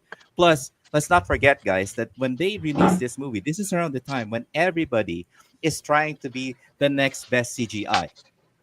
So, what Oh. would they actually do? Instead of sacrificing the whole technologies that they wanted to showcase in here, they're just going to sacrifice the plot devices and go with the most closest next best thing as a plot device and then have and call it a day.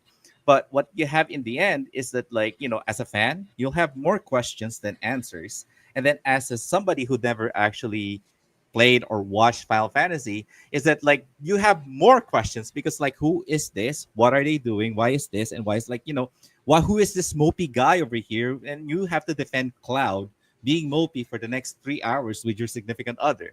So yeah, just like everybody, my cons is with the writing and the storytelling and the building of the whole premises.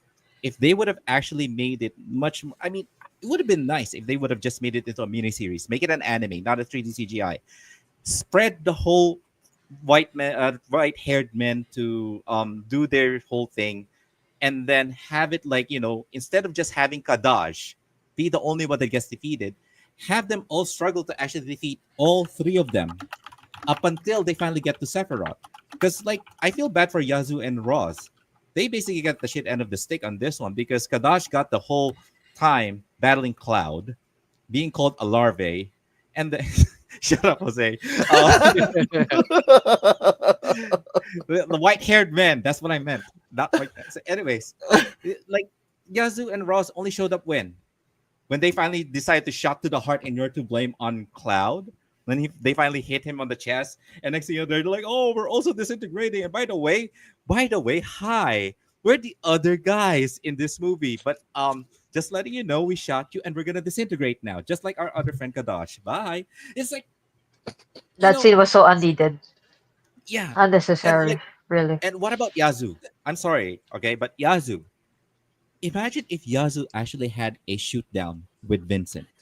Yes. God, I Right. Yes. would love to see that I Vincent, one. was, I was, going, Vincent I and was going to Varro. say this. God damn it! I was going to say this. Yeah, like Like, imagine if they'll be okay. Everybody is like googling over the fact that Cloud is actually fighting Kadash, right? But imagine if while that is happening, Yazoo is actually fighting Vincent, and they're also doing like And what do you call that thing? and Oh, by the way, Rufus. like basically the whole explaining and whatnot, like exposition. There you go. Imagine them doing those exposition with Kadash, Cloud fighting, um, Vincent Valentine, and Yazoo, and then you have either Barrett and Sid fighting Ross. Because you're gonna have like Ross will be the most comedic part because you're gonna have a man child fighting two other man child. You have an I angry would. old man You know that what? acts like a child, and then you have this one big Yeah, teddy bear that also and acts like a child. they So you gave have the like a comedy. spotlight to Rude and Reno. They gave the comedic They spotlight to gave it Rude to and Rude and Reno. Reno, but you see that would True. have worked. That would have worked if it wasn't for the fact that like it was too short. They could have actually extended a little bit further. They could have actually ganged up on Ross. But yeah, Yeah. that's basically my Yeah. point. It's like that's my pros and cons. Thank you. Fascinating stuff from your professor as well. Thank you for sharing that. I did enjoy that. JDM, aside from Tifa's boobs, once what are the again, other with that cons? question, um, You still have that be- background. before I start, it looks like we're a full party here. We look like I remember what's that summon? Knights of the Round. We are like the Knights of the Round in like, we're a full Nice. party. So, anyways, I'm just going to be like very quick on this because you guys have established some very hard hitting points. So for me, of course, it's the battle and then the fight scenes and some iconologies, I guess, because you see the um, things that you see in the game that you see also in the movie is, I guess, that sign, that Shinra sign that says, um, I forgot what it says, like Yurak Shinra, something like that. Isn't that in the Shinra building? They place that. They place it in like the center, the one that Yeah, yeah, yeah. Bahamut Sin shot, where they Yes, thought yes, yes. the remnants of Genova was Genova. Yeah. in. And Yes, yes. then I don't know about you guys, the music, since I'm really into music. The music was well placed, especially that church fight. Suddenly you Yeah. have this like a masterful piano rendition of Piano. the battle theme, Those who fight. that like all of a sudden um someone from the Shinra mansion played the piano. Suddenly played the piano in the Shinra mansion with, yeah. It's like his cue. Oh, someone was fighting in the slums, so suddenly it's like that. And even the sound effects there, the like what do you call this? The Ah, the wood flooring, the um like the concrete, the and even the the sword when Cloud is yeah, attaching and disattached. like the what do you call this? That those little details, I like that as well. And then let's see, especially the one-winged angel. When Kadaj transformed into Sephiroth, suddenly you hear another rendition of one-winged angel. It's like, I remember, it makes you remember like playing the game. Uh, how do I explain this? It's like you're playing the, oh, have I saved? Have I equipped the proper material that I need to defeat this boss? Can I pause the? Can I use the pause button because I didn't think I level up? It's like that feeling of urgency that you're fighting Sephiroth again. It's like that feeling. So I think I it's the guess best that's version of One Winged Angel. Oh yeah, I like the rock in there, the yeah, electric guitars. Like man, that just makes it next level. yeah. Metal. Yeah. Yeah, it's actually like thrash metal, the ones that Pantera and Metallica are playing in the 80s. That's where they started. Slayer, it's thrash metal. So it's fast and it's like almost treble. There's no bass. Oh. Thank you. I appreciate that insight when you're focusing more on the sound aspect, the technicalities of the sound, because normally the easiest thing to comment upon is the visuals and the story. And thank you. I really appreciate that. You pointed out those little things, and we get to learn that there's no base. Is the One Wing Angel is a focus on the travel side. So thank you, JDM. We have our last before we take our break. Joe. Oh, before I go and rant. All right. Sir Wolf needs to bounce. All right, Sir Wolf. He's the only one who's going to escape this party. Sir Wolf, where can the flood? No, we're gonna Where fight the can they touch your Thornberry, you grass? coward. Say again.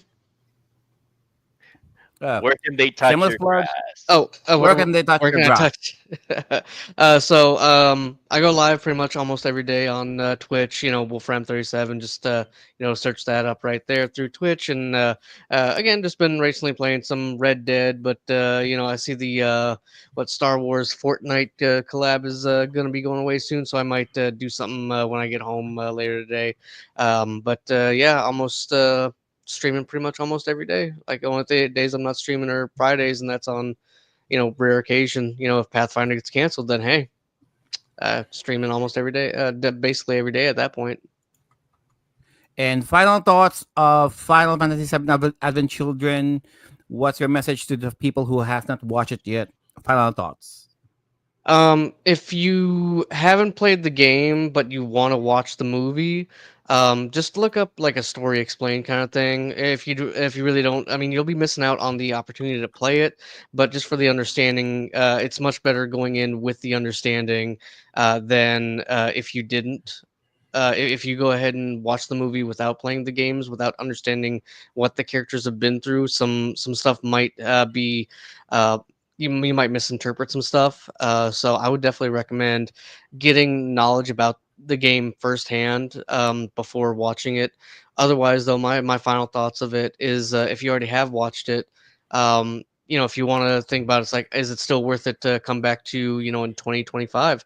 I think absolutely. I think it still holds up to this day. I agree. I don't remember who talked about this earlier. I do want to let my thoughts known about this. I feel like if Spirits Within did not have the Final Fantasy moniker on it, it would be a much higher regarded movie. But because it has Final Fantasy in there, it's being judged based off of a Final Fantasy film. And I just kind of wanted to let that be known. I did want to bring that up before I left today. But mainly about Final Fantasy Advent Children. Advent Children is a great movie. Still holds up to this day. It's slow parts here and there, but the action is definitely is worth the watch. All right. Thank you for that, Sir Wolfram. And it's been 2 hours, guys. Let's just do our breaks and don't go. We'll be back in a few minutes. Let's hear from Streamyard and BitMap. Start your own online live streams, webinars, podcasts, online classes, and virtual presentations with Streamyard. By using Streamyard's user-friendly interface, you can also do simultaneous multi-streaming if you have accounts to Facebook, YouTube, Twitch, and other platforms. If live streaming is not your style, video and audio recordings are also available, especially with those who have variable and inconsistent internet connections. The finished output will still come out as clear and well articulated exactly as you originally intended.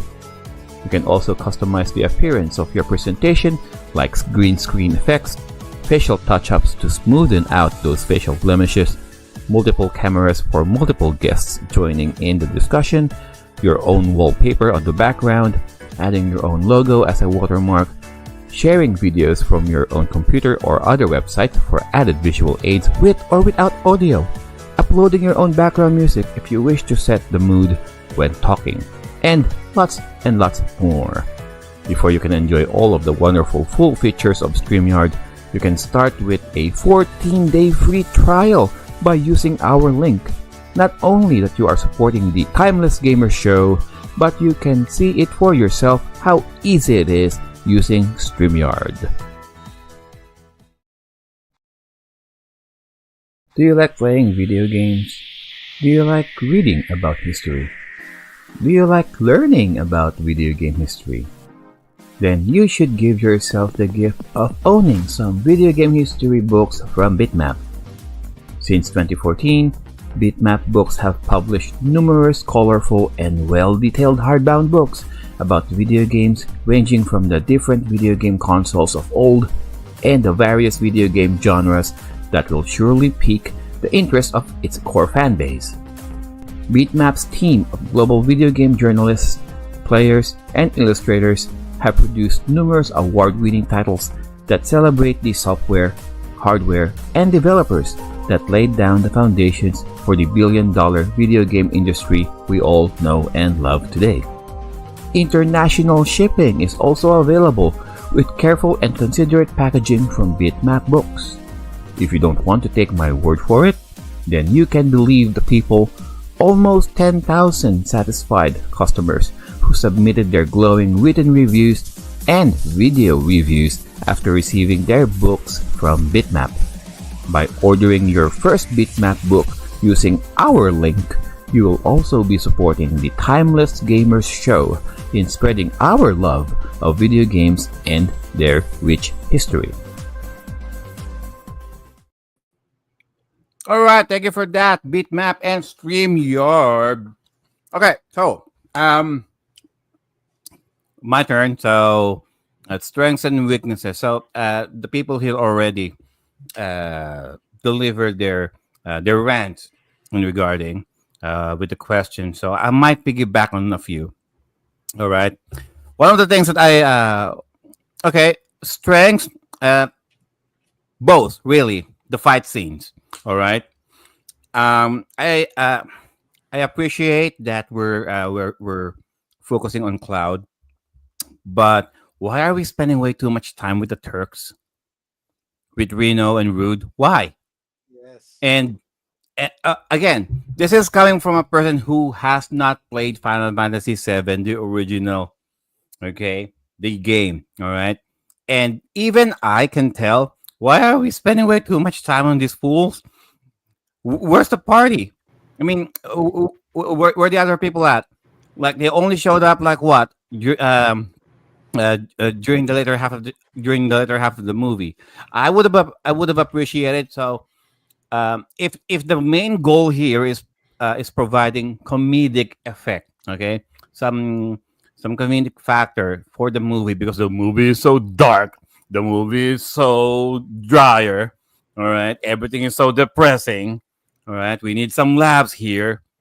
They could have just gave that gave they could have given the comedic dialogue to either Kitesith, Barrett, or even Red or Sid. God damn it! Well, I mean. You got other people. I mean, there's not enough characters to work with. Yeah, you need to shoehorn the Turks. Um, uh, I would have. I mean, okay, narrative wise, okay. I would have. I mean, I could have accepted a civil war, like a Marvel, an MCU civil war kind of story here.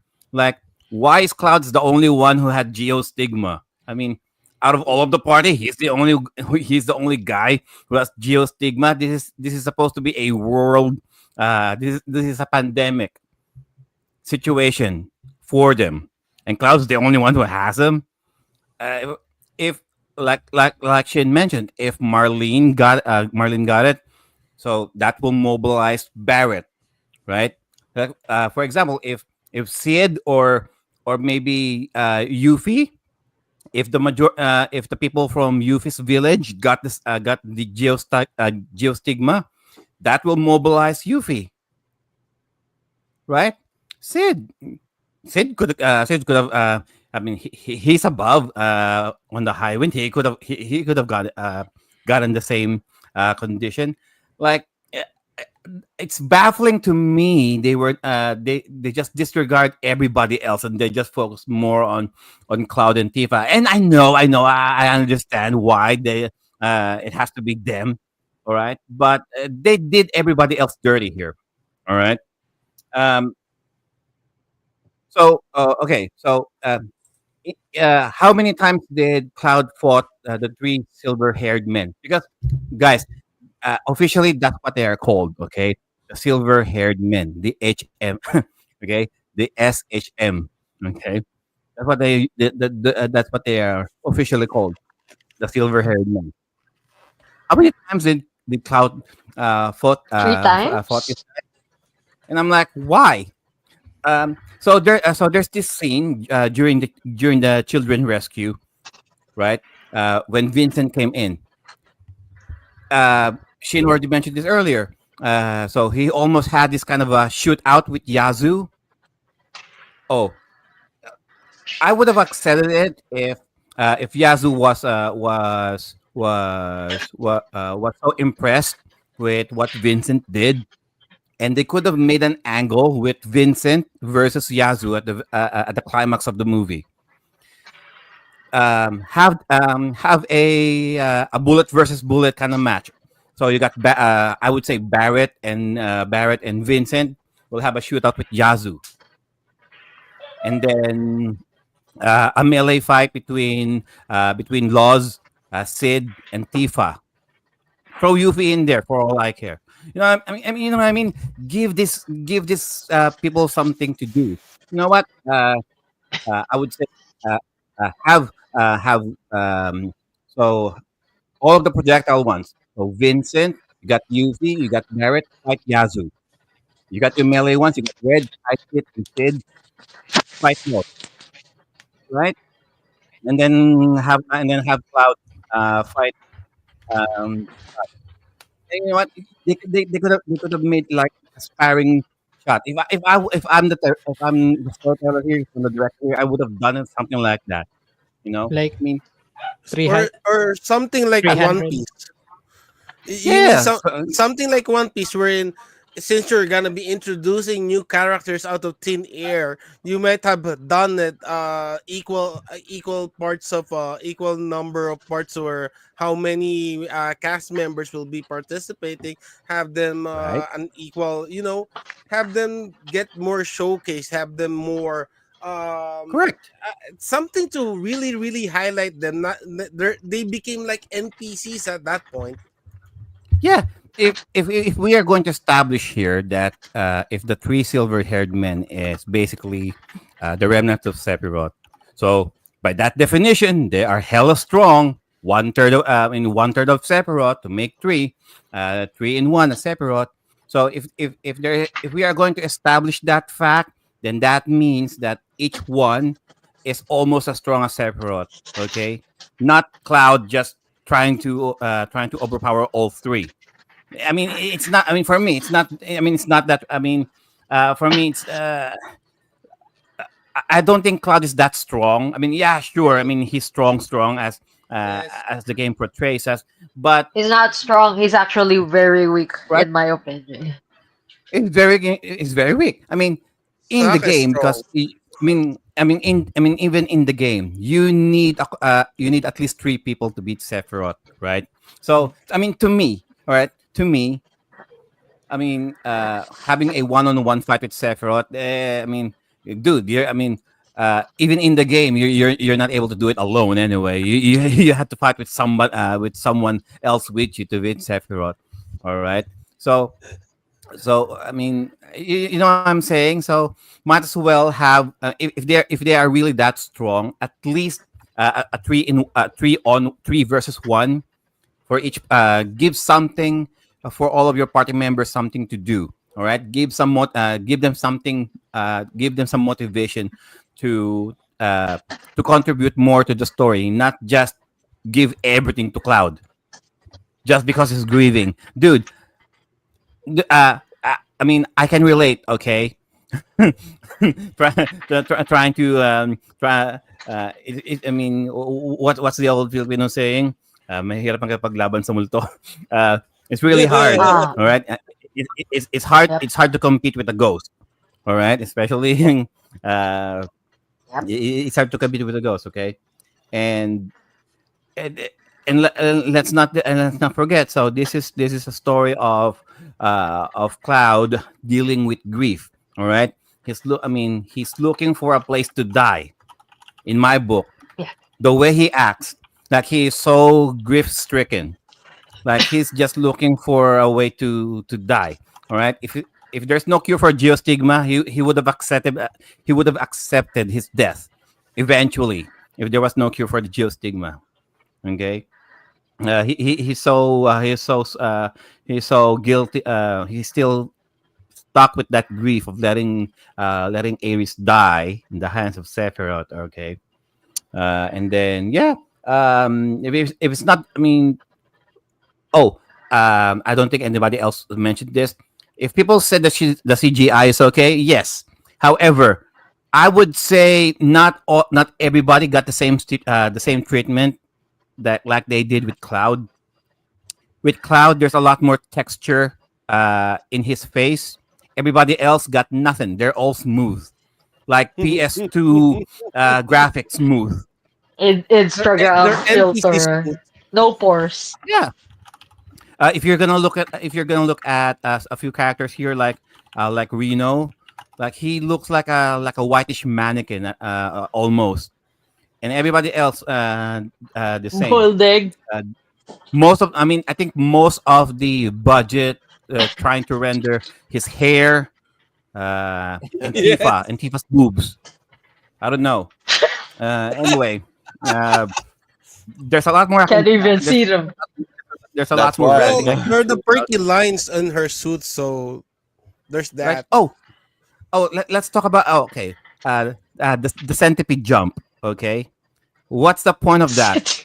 Yes, I mean yes, they yes, are. I mean, your party members are yes. just there They're just like, to do the centipede jump, really, It's a and set all of their piece, attacks. okay? It's a set piece. It's a spectacle, okay? It's It's meant a for no. theatrics, No, no, no. okay? It looks cool, but it's very impractical and it made no sense. Like yes, and besides, all of them are attacking Bahamut, and nothing else is working except for Cloud. Give yes, me a fucking break. No. And don't tell me that Cloud is busy 2 years doing delivery service. So that implies to me that he's not really doing active battles. Okay, he's not really yes. Fighting, yeah, perfecting yeah, yeah. the act of combat here. He's basically FedEx Thank you, at this point. Sergio. Okay, Thank you. he is basically Sir Hang Wolfram on. doing he's basically Sir Wolfram Hang on, hang on. doing a FedEx I, job. Okay. going back to Cloud being very weak, that's the reason why losing Zack is so devastating. He was one of the best soldiers. He is everything that Cloud aspired to be. Cloud never passed the aptitude exams to even be Mm. considered to be a soldier. And for Zack to just go down like that, not Yes, even in an honorable battle. It was such a he backhanded died from way to NPCs. Dude, we yeah. were going to So talk about that. Okay, let's talk about the final battle with Sephiroth. Why the hell are you guys just watching up there in the high wind? Come down here and fight! God damn it! And Tifa, Why are you just letting Tifa was Cloud just fight Tifa Sephiroth was all holding alone? everybody back. What? I he needs mean, his Cloud needs okay, his alone time. okay. I was waiting. Okay, if Sephiroth transformed into his one-winged angel uh form, I was like, okay, The this is Genova the time form. when they're going to join the fight. Okay, no, Omni Slash. Jig, jig, jig, jig, jig, jig. He Thank you, Yeah, Aries, he got he has so stabbed. many He thank you, got swords. Aries, for that stabbed motivation. multiple times. He was like What? getting skewered like a barbecue, like and they were like, "Yeah, That go, Cloud." that's why he got the okay. That's why he got the limit break, right? That's why he got the limit break because he got stabbed multiple times. I Mm. mean, Cloud's life at this point was in the red. Okay, his limit break meter is already flashing. God damn it, use Omni Slash already, right? I mean, it's so.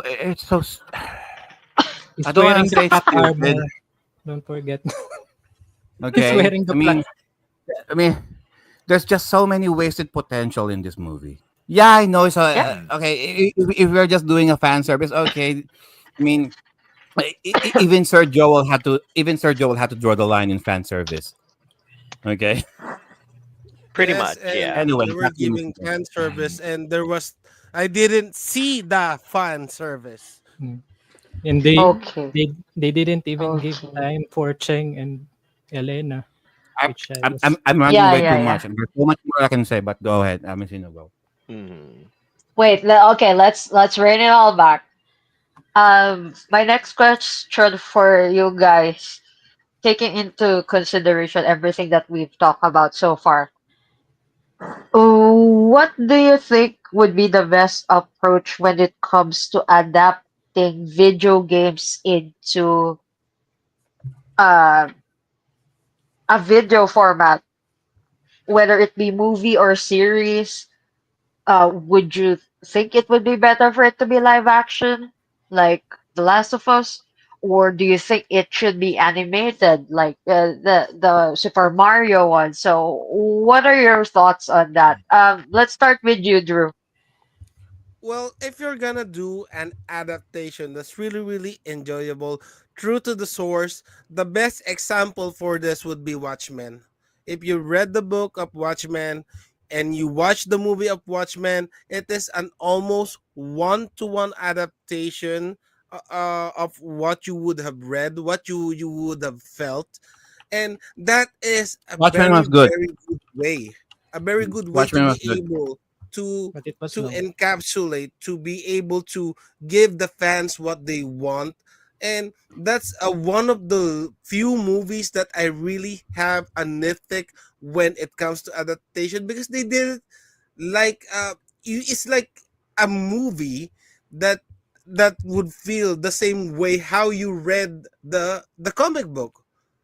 and and there's nothing really bad with that, because it stays truthful, it follows the story, it doesn't make the it exposes all the points, the plot points, and it doesn't make the watcher or the fan stupid, because there's I don't think I've read anything bad in regards to that one. So if they can do, whether it's a live action, whether it's a CGI, an anime, it doesn't really matter that much, as long as they deliver the same experience as what the gamer, the reader, or whatever previous media it came from, the same feeling and the same experience as what. But if you are gonna be adding if you're gonna be adding a new story, for example, it's gonna be a sequel, or it's gonna be a prequel or something like that, at least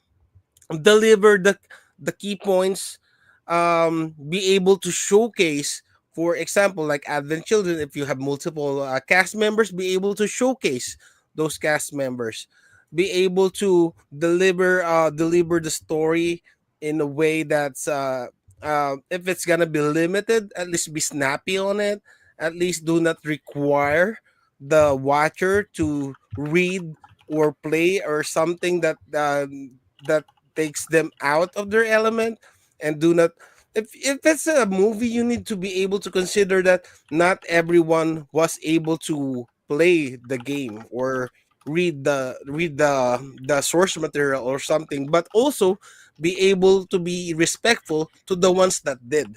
So it's a little bit of a hard thing to juggle, but the safest bet would be what, as I've said, what Watchmen did: do a one-to-one, be able to deliver the key experience. Then, if it sells well, then do a sequel, do a prequel, or something along those lines. Anyway, that's my take on that question. Thank you, and thank you for citing an example. I really need to watch that because I haven't watched it yet or read any of the source material. So something to watch over the weekend. Sir, Jose, you're up next. What was the question again? by the way, Sir Jose's Uh, comment, Sir Jose's comment on the chat, he what? said, I didn't see it. his avatar looked like he's staring at Sir JDM's picture of people. And I was looking back at By this the So way, movie. the for the question, so audio the for question the audio is, listeners, since Shin is AFK, he has this particular profile pic where he's staring menacingly sideways, and it's directly aligned to Sir JDM's background that's showing a picture of Tifa. So that's why Sir Jose is laughing his ass up, and so am I. Thank Anyway, all you right. back for to you, pointing Inu. that out.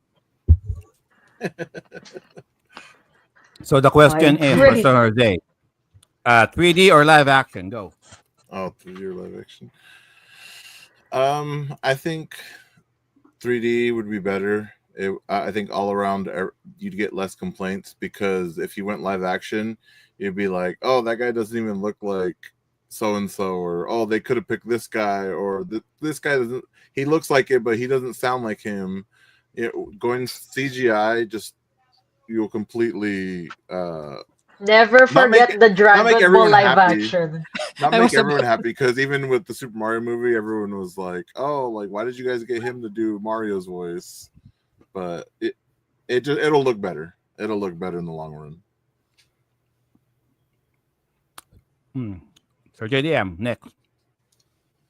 For me, same as well with uh, Sir Jose, 3D. And I'm thinking if what would be, how would it Advent Children, if given a chance, I would like Advent Children to be like a video game sequel, like Final Fantasy for After Years, because it has the same treatment, like but it's the time frame is much more um like 17 years, longer, I think. yeah, 17 years. At least you have to experience the battles, the story as well, because there are new characters and some of the old characters coming back.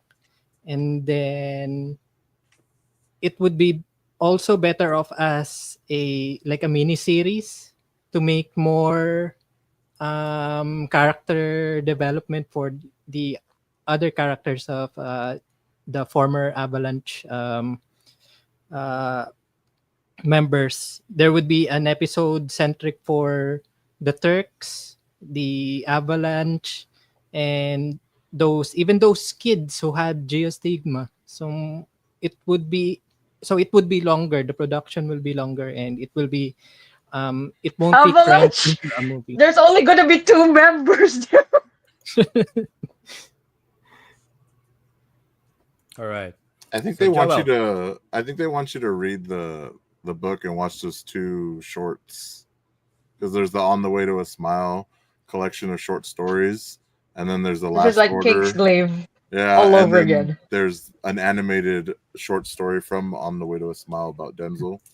So But I like how Shane suddenly disappears, then reappears. He's like we're throwing Phoenix down at him, so he will. Well, So now that you mention it, I did felt I died when you mentioned Avalanche, considering that, like, the waifu that I would have loved to have survived didn't survive. So, just letting you know. to Wedge. Oh god. Oh, speaking of Phoenix Down, okay. One of the Geostigma kids died in here. Nobody thought of, oh, can anybody spare a Phoenix Down on my little brother so he can so He he can wasn't. live He again? wasn't No. useful. He wasn't useful in battle, so You know nobody. why they Nobody. you know why they didn't, Sir Nobody Joe? bothered. A lot of people they said died. they said fuck A lot of your people kids. died. A lot of and, people died. and, Jose, and why Jose got did it right. There you Down. go. There's an explanation to that. There's an and explanation to that. Considering that this is actually a disease that was like related with Genova, right? Mhm. So basically, it means that, like, it cannot be affected by Phoenix Down Mm-mm. because of that. That ah, makes it even more dangerous. Apparently, it gives more of a tension, because even if Phoenix Down cannot cure geostigma, fuck, we're doomed. So it's Uh, kind of like Dude, what? anything that dies related to Sephiroth having killed them is mhm. not able to be brought back by Phoenix Down. So I that's guess. but Not being affected by. Oh, okay. So in this world with geostigma, antidotes don't work as mhm, soon as don't work. mhm. but and Yeah. by the way, and by the what way, about the Right. and what only about Final Cloud? Fantasy that has somebody use a Phoenix Down in a cutscene that died is Final Fantasy Tactics. If I'm correct, during one of the cutscenes where Delita's sister died, he tried to use Phoenix Down. So I think Final Fantasy as a lore, as a world, should use Phoenix Downs on the cutscenes. Try, or at least try to explain that, and I know, expose why it won't be why it's not allowed, Or or why maybe, there's or maybe nothing. like one of the rules of Phoenix Down is that can only be used to revive somebody who died in battle. Incapacitated. Yeah, or You know, in you know what Ah, transit could have, or in battle. you know, You know. wait, hey wait, guys, wait, you know wait, what wait. could have actually solved it? Yeah, you know what Yes, could have solved What? Messina. that? Oh, yes. All they could have do is just have Tifa say, not even a Phoenix Down could actually help these kids. Done. No Yeah, need to true. Yeah, do any yes. CGI of Just something. Yeah, something. Have fuck Just them them say kids. that.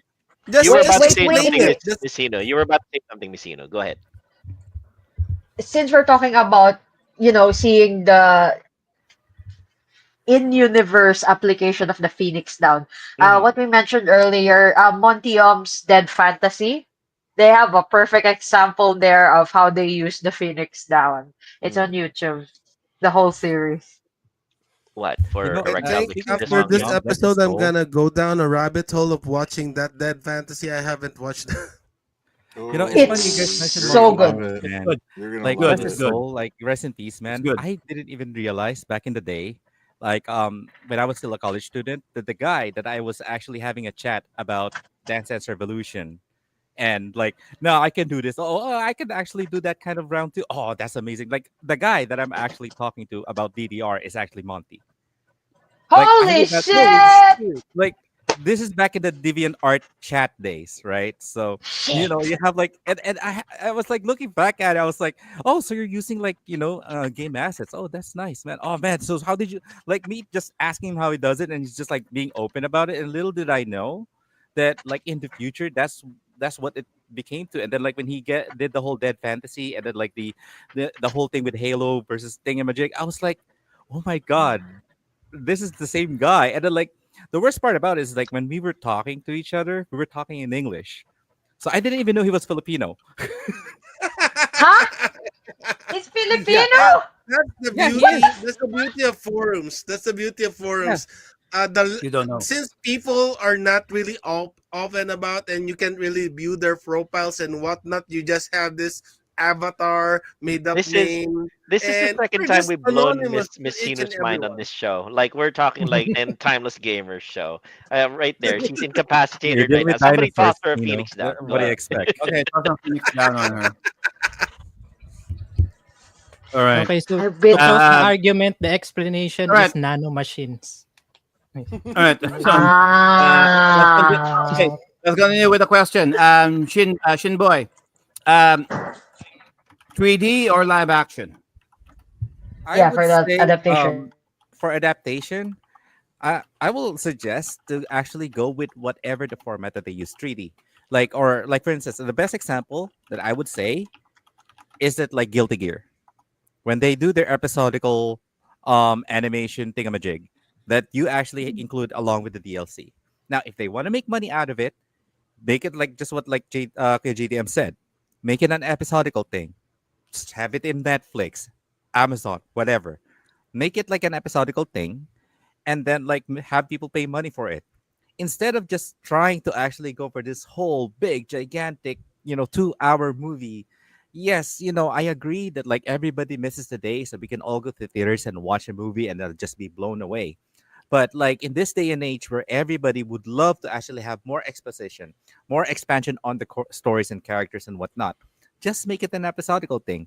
One thing that I actually like is that like with Final Fantasy 15, when they decided to do an episodical thing with the other characters, even though it's a game, it actually still expanded the whole lore on itself. Like you have the chance to finally know the characters that you're dealing with. Whereas like with like an adaptation, like for instance, the problem with live action, let's say, as long as like you remove if you finally remove the politics behind Hollywood and the way that they do casting, then maybe just maybe a live action would be good. If the person who is actually doing the if the studio that actually brought the game will have a much more direct interaction with the people who's going to make the movie, then sure, why not? But if you're going to ask me right now, I'd rather prefer to have the same thing that like Resident Evil is having right now, which is like they do the 3D CGI, and then you have these characters and the voice actors. Because let's face it, the voice actors sometimes even have a much more powerful presence than an actor that happens to have years and years of experience on the silver screen, because everybody is familiar with that voice. David Hayter is a good example of that, right? And you know, having it in 3D CGI or 2D animation and whatnot, it actually goes close to home to what the design was, what the character was, and you don't need to actually have to do the whole squinting of your eye to see if this actor has the resemblance of the video game character that I like. You know, you're not gonna have this whole argument about Viggo Mortensen being Snake, or like, no, we should still have Kurt Russell. All that BS is now gonna be out of the window. All you have to do now, all you actually going to be anticipating now is how well they're going to deliver the story into the movie format. And again, best example out there is Resident Evil. Yes, it's so out of nowhere. Yes, it's a little bit too contrived, it's a little bit too confusing, but I'd rather have that than freaking Mila Jovovich's husband and her trying to make the next Resident Evil and make it her freaking Mary Sue of a movie project. And basically get it out of the translation and whatnot and make Wesker look like a, like a clown or something. And stealing all the moves of the original cast. Yeah. I'm sorry. I'm sorry. Like, I could spend an hour just talking about how, like, if there's any big simp in this universe, it's Mila Jovovich's husband. He's so in love with his wife that he decided to take a video game franchise, have his wife star over it, and basically make a complete Mary Sue, and have like all these characters kind of like indirectly praise this character that his wife is portraying. You're good. I'm good, but you're something different. It's like, wow, dude, can you actually can you polish it Want any it further? even harder. Yeah, come on, keep going. Like, oh, by the way, you're so awesome. and Have Claire and Redfield scene be see that you would do instead. So again, like if a live action would call for something that would be close to the original, sure. But knowing that how many times that like live action portrayal always fails, I'm better off having people spending hours and hours rendering a 3D model, or for crying out loud, do a motion capture and whatnot, do it inside of something of a fucking studio, and then actually get it done. I will wait 3 years, 5 years, 4 years, even if they're gonna say it'll take a decade to finish a Metal Gear Solid movie. Fine, just don't try to get another freaking Hollywood actor to actually play it for me because I want it to look similar. Okay. Oh God, Right. please And don't remind me about that. My God, yeah, Okay. reminded me of King of Fighters. Uh, Like you're doing an anime is much better compared to live action. If you know what I, yeah, exactly. all right. So Joel, Fatal Problem with Fury, Street Fighter 2, those movies. God damn. Oh, By the, it. You should see the I just Tekken one. yeah. The Oh, Tekken one is JDM, terrible. you have a question. by the way, so um, we said episodic, but Square, remember, make it episodic, but don't keep the fans waiting like Final Fantasy VII Remake. Mm, okay. I All mean, right. So I'll make mine you short gotta and sweet. admit, there's only one or two directors that's trying to do that, and they're actually spread thin on all of their projects. And people are now asking for Kingdom Hearts 4 or 5 or whatever it is now. So Yeah, I'll make mine short and sweet. Definitely 3D CGI and episodic a la Netflix. Number one, because of the fact that back then Netflix wasn't streaming wars weren't a thing yet, so they had to do Kingdom Hearts. Sorry, Kingdom Hearts. Final Fantasy Advent Children as a movie. But now that streaming is a thing, then the episodic format will definitely work much better. And secondly, it is well, like Shin did say, accuracy. My strongest argument for that one would probably be the Borderlands movie. Whoever thought up the nightmare that is the Borderlands movie was smoking the strongest crack that I can possibly imagine. And yeah, so it was a travesty. It was an abomination, and it was a direct insult to anybody who actually played any sort of video game. And that whoever did the Borderlands movie should be dragged out into the street, shot, drawn, quartered, and burned into a fine dust. So yes, in this case, any adaptation of any video game going forward should be 3D CGI episodic because we want accuracy, and we want fidelity, shall we say, in terms of our characters and our characterization. And yeah, live action be damned. Sorry to say, Miss Hino, your Dragon Ball Z film has been surpassed in terms of horridness by the Borderlands film, in my personal opinion. And that is that. Me, I'll keep it short. 3D, always go with 3D. No amount of imagination. Your brain will not accept anything. Okay, if you put it in live action, because as gamers, you're everything will encompass on what they look like, the way you remember the characters are. Okay, Expectations. expectations. Okay, and even if they're 3D, it's still a make or break with the fan base. Okay, if you even if they don't look like the way the characters are, if you deviate away too much from the story and the iconography that made said game popular in the first place, yeah, you'll go for broke. And unless, of course, your if your game is Plumbers Don't Wear Ties or Night Trap, those movies, sure, live action, definitely. But otherwise, yeah, just go with 3D. Cost more, but you'll have more fighting chance to get more money out of your buck. Miss Hino, last question because we're almost 3 hours. Yep. For the final question,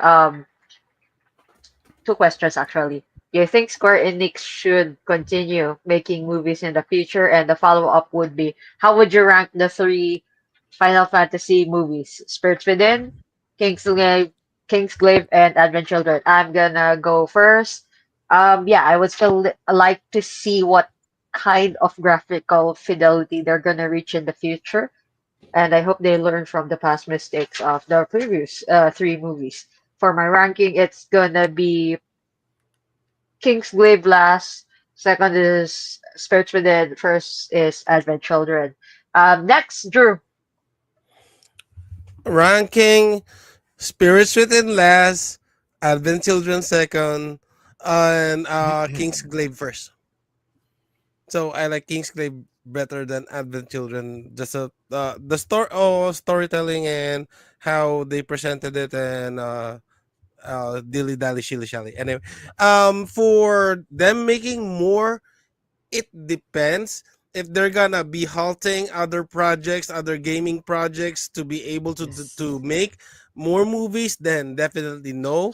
If they're gonna have another studio do it, or for like what how Capcom is doing it with giving licenses to Netflix, then go ahead. So it depends for me, but I would rather have them finish Kingdom Hearts 4. Give me the ending, the final chapter of the Final Fantasy 7 remake trilogy, and just focus on gaming. Give the license to other companies so everybody gets what they want. Anyway, that's it for me. All right. Next, Jose. Ranking. We're gonna do Kingsglaive at third, Advent Children at second, Spirits Within at number one. Yep. True to his SpaceX word. wins again. Yep. SpaceX. SpaceX always wins. Zero G sex always wins. It just Wow. needs Tifa's tits. The ones over there. Yes. JDM. Before I proceed, since you don't like the 3D, since you don't like the live action, I'm gonna take out this picture. So Oh, that's for me, JDM's way of punishing us. Okay. yes, that's all you get.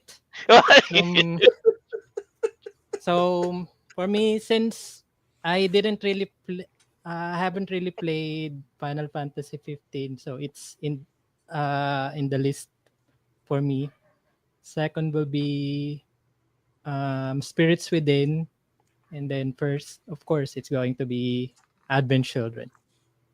Because even though I'm with in the same trope with Sergio, because he didn't finish Final Fantasy 7 yet. I didn't because of the um broken disc that I have, I didn't finish. But I heard a lot of it.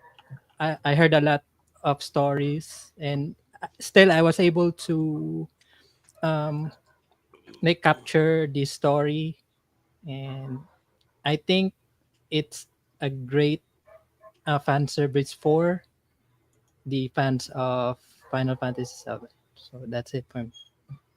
And Thank you. Go. if they're going to continue, yeah, I'm going to piggyback with what Sir Drew mentioned earlier. Finish your projects first before you um, finish your Announce. projects first. Don't Well don't entice us with Final Fantasy 9 remake. Oh yeah. Finish Final Fantasy Hmm. 7 first. Yes. true, They true. give us so much Shin. merchandise. They're giving us hope. No. But I'm buying that Shin, BB your mug. turn. I'm not sure if you heard the question. Oh, I did. I did. I Re- did. okay. Yeah. But first and foremost, I just like to send this message to Square Enix. You remind me of like that one friend, which just happens to be the rich kid in the group that likes to flex everything that you have that you recently got and whatnot.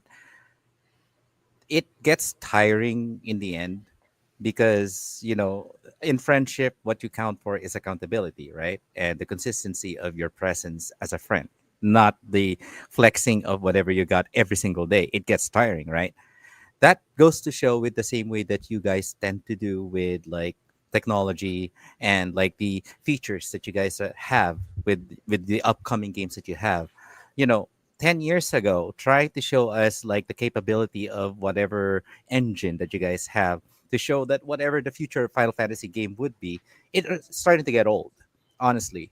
you know to the point that like there's more of you trying to show us whatever new engine and new things that you guys got, new tools that you guys have. Mhm. But most of the time, it always falls short the moment that like the product is actually released. And the one that really suffered a whole lot of this is Final Fantasy 15.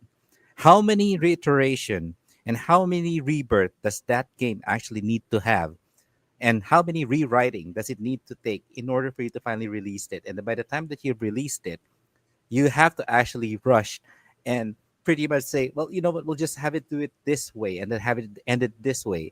And then now releasing that there is this what if that the real ending that could have been kind of similar to Metal Gear Solid. But that's the thing, Kojima got Mhm. fired, and pretty much they don't know where to take the direction of the game itself. So it's understandable that the third chapter or the fourth chapter would be completely incomplete, or like the last stages are not going to be there. That's understandable. But you guys are still a solid team. You're still there. You're all basically jumping into so many features, so many games, so many promises. And it's always about like, it makes me wonder, is that like Square, are you more into like just wowing everybody in E3 and all these other video game conventions, or are you really about like trying to make the fans happy at the end of the day when they finally finish your game? you know so anyways, done with my ranting, because seriously, I'm sick and fucking tired of Square Enix. Like, look at the new engine that we're going to put this new game, look at how realistic they are. Yeah, but how's the story? About that, yeah, let's skip.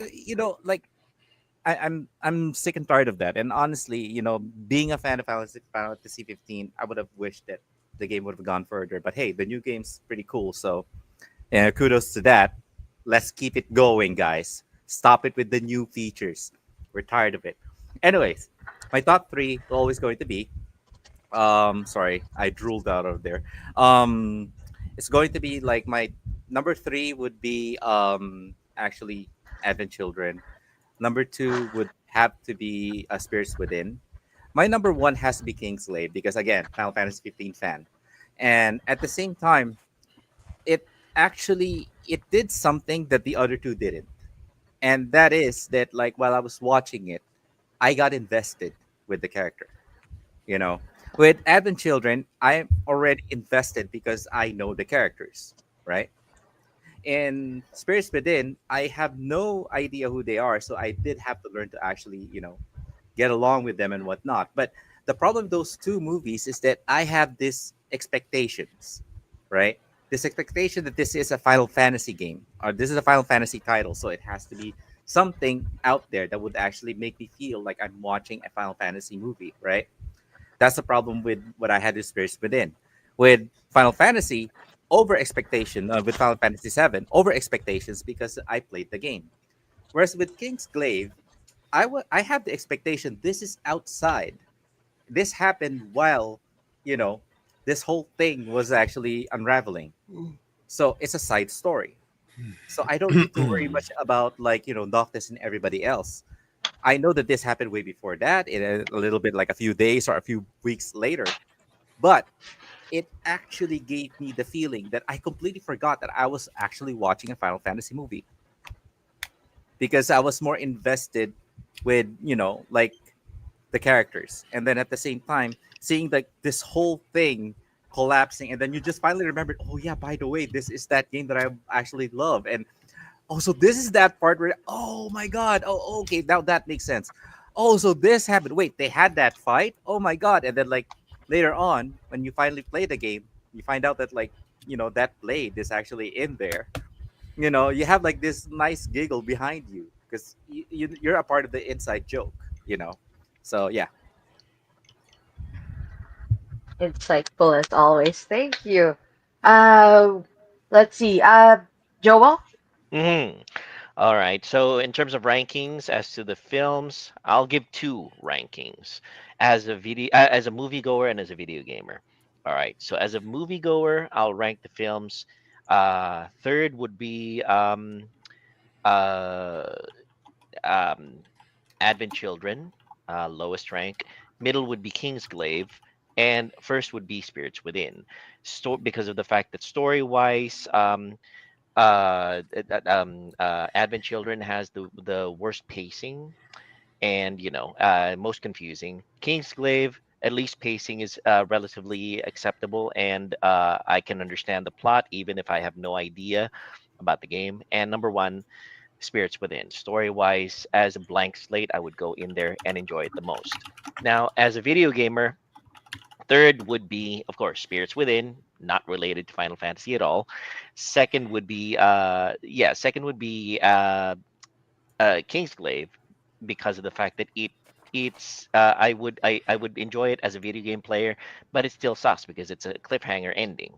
And lastly, it would be the top one would be Advent Children because as a video gamer, I would just really, again, jizz my pants for everything that I was expecting for the game showing up in the movie. And those are my two rankings, as a video gamer and as a moviegoer. That's actually a smart way of putting it, as a movie and as a video gamer. Smart Yes. idea. Smart idea. And we have last, not least, Mhm. Joe. Save the best for last. Advent children. Speaking of children, they did not give two shits about them children. Fuck them kids. You know what? At first, I thought they're going to use those kids to spread more Here geostigma. we go. No, so they just gathered them kids and then used them as statues, meat shields, almost. They did not. They did nothing with them kids. Fuck them kids. Anyway, uh, you guys know I'm right. They didn't do shit about them kids. All right. So ranking. Like Sir Joel. Okay. If I'm going to base this on movies that stand on their own, beginning, middle, and an end. Okay. First will be Spirits Within. Okay, as a movie. Okay, as a movie, and then King's Glaive second, and then Advent Children last. All right, as as a moviegoer in terms of storytelling. Okay, but if you're the video gamer, of course you're expecting this, and this. Of course, Seven did it better, did it best. Uh, my exasperation there, and then Kingsglaive, and then Spirits Within, and with with the question of are they supposed doing this again? All right, I could. I mean, even without the remake being announced in E3 2013, and I already mentioned this before. I've already made my peace watching Advent Children during that ending of Ares and Zach walking away. All right. This is and again, this is coming from a person who has not played the game, just heard a lot of things. And even then, I still felt that connection. Like uh, these two um these two finally saying their final goodbyes, and then Cloud finding his smile. That was the perfect end of it. Okay. As a non Final Fantasy VII player, but as a fan of the story that they were able to portray, I made peace with it. Okay. Uh, Little by little, I was able to move on, and then they're gonna say, "Oh, Final Fantasy remake, Final Fantasy VII remake, bullshit." Okay. Anyways, all those feelings came rushing back. It's like an old scar. You're trying to pick the scab. Why are you doing that? I'm healing. All right. I'm already at peace. I'm already healing. Well, why would you do that, Square? Why would you do that, Square Enix? Why would you do that? Why would you do that to me? Oh, not again. But anyways, I'll once I play I'll play the original first and then the remake. Okay, but I don't know. Like I said, rewatching the movie last night, I'm like, okay, yeah, I'm good. uh, I said my goodbyes to Aerith one last time. Hopefully, back to you, Messino. Okay, I think that sums everything all up. We got through most of the questions, and we had an astounding number of panelists here with us today. So, Right thank you, on. everyone, and thank you for letting me pilot this episode. Forget episode again. Okay, you can end the show now, Joe. All right, let's end the show. Let's do our shameless plugs. Let's start with Sir JDM. Where can they touch your grass? Thank you for being the seed of this episode, Miss Hinotora. Mhm. And 123 Go Retro, Facebook, Twitch, and YouTube. Website, timelessgamers.com. I'm starting a blog page. Some soon you will see our panelists um, do their post their articles that you could read in your free time, even in your toilet. And yeah, I think that's pretty much it. Thank you so much for joining us for today. Hey, I do my best reading on the throne. You know. On the throne. Yay. Shin Boy, where can they touch your grass? They can touch my grass basically outside my yard. No, you guys can actually find me here in Townless Gamers. Mostly doing a lot of activities behind the shadows. Um, Hopefully I would actually get back soon. It's just that like so many things happen, including my dengue scare and all that stuff. So hopefully in the next few weeks I'll got more materials for you guys and lots of loot stuff. But for now, hope to see you guys again next week. You know what? Thanks to Shin, now we know that the phone is one of the big selling points of the movie. Sir Drew, where can they touch your grass? Well, you guys can touch my grass at YouTube and on Facebook at Geek Out Gaijin. So I usually do reviews and unboxing, but hopefully I do get to finish my unboxing backlogs. Life's been really busy, and sometimes the only free time that you have is actually to unwind, and you could just find me here at TGS at whenever there's a JRPG subject, I'm usually here. And that's it. Geek Out Gaijin, YouTube and Facebook. Thank you for that, Sir Drew. Sir Joel, where can they touch your grass? All right. Well, you can find me streaming every now and then on rumble.com, and kick.com, and on twitch.tv, hashtag FUFB.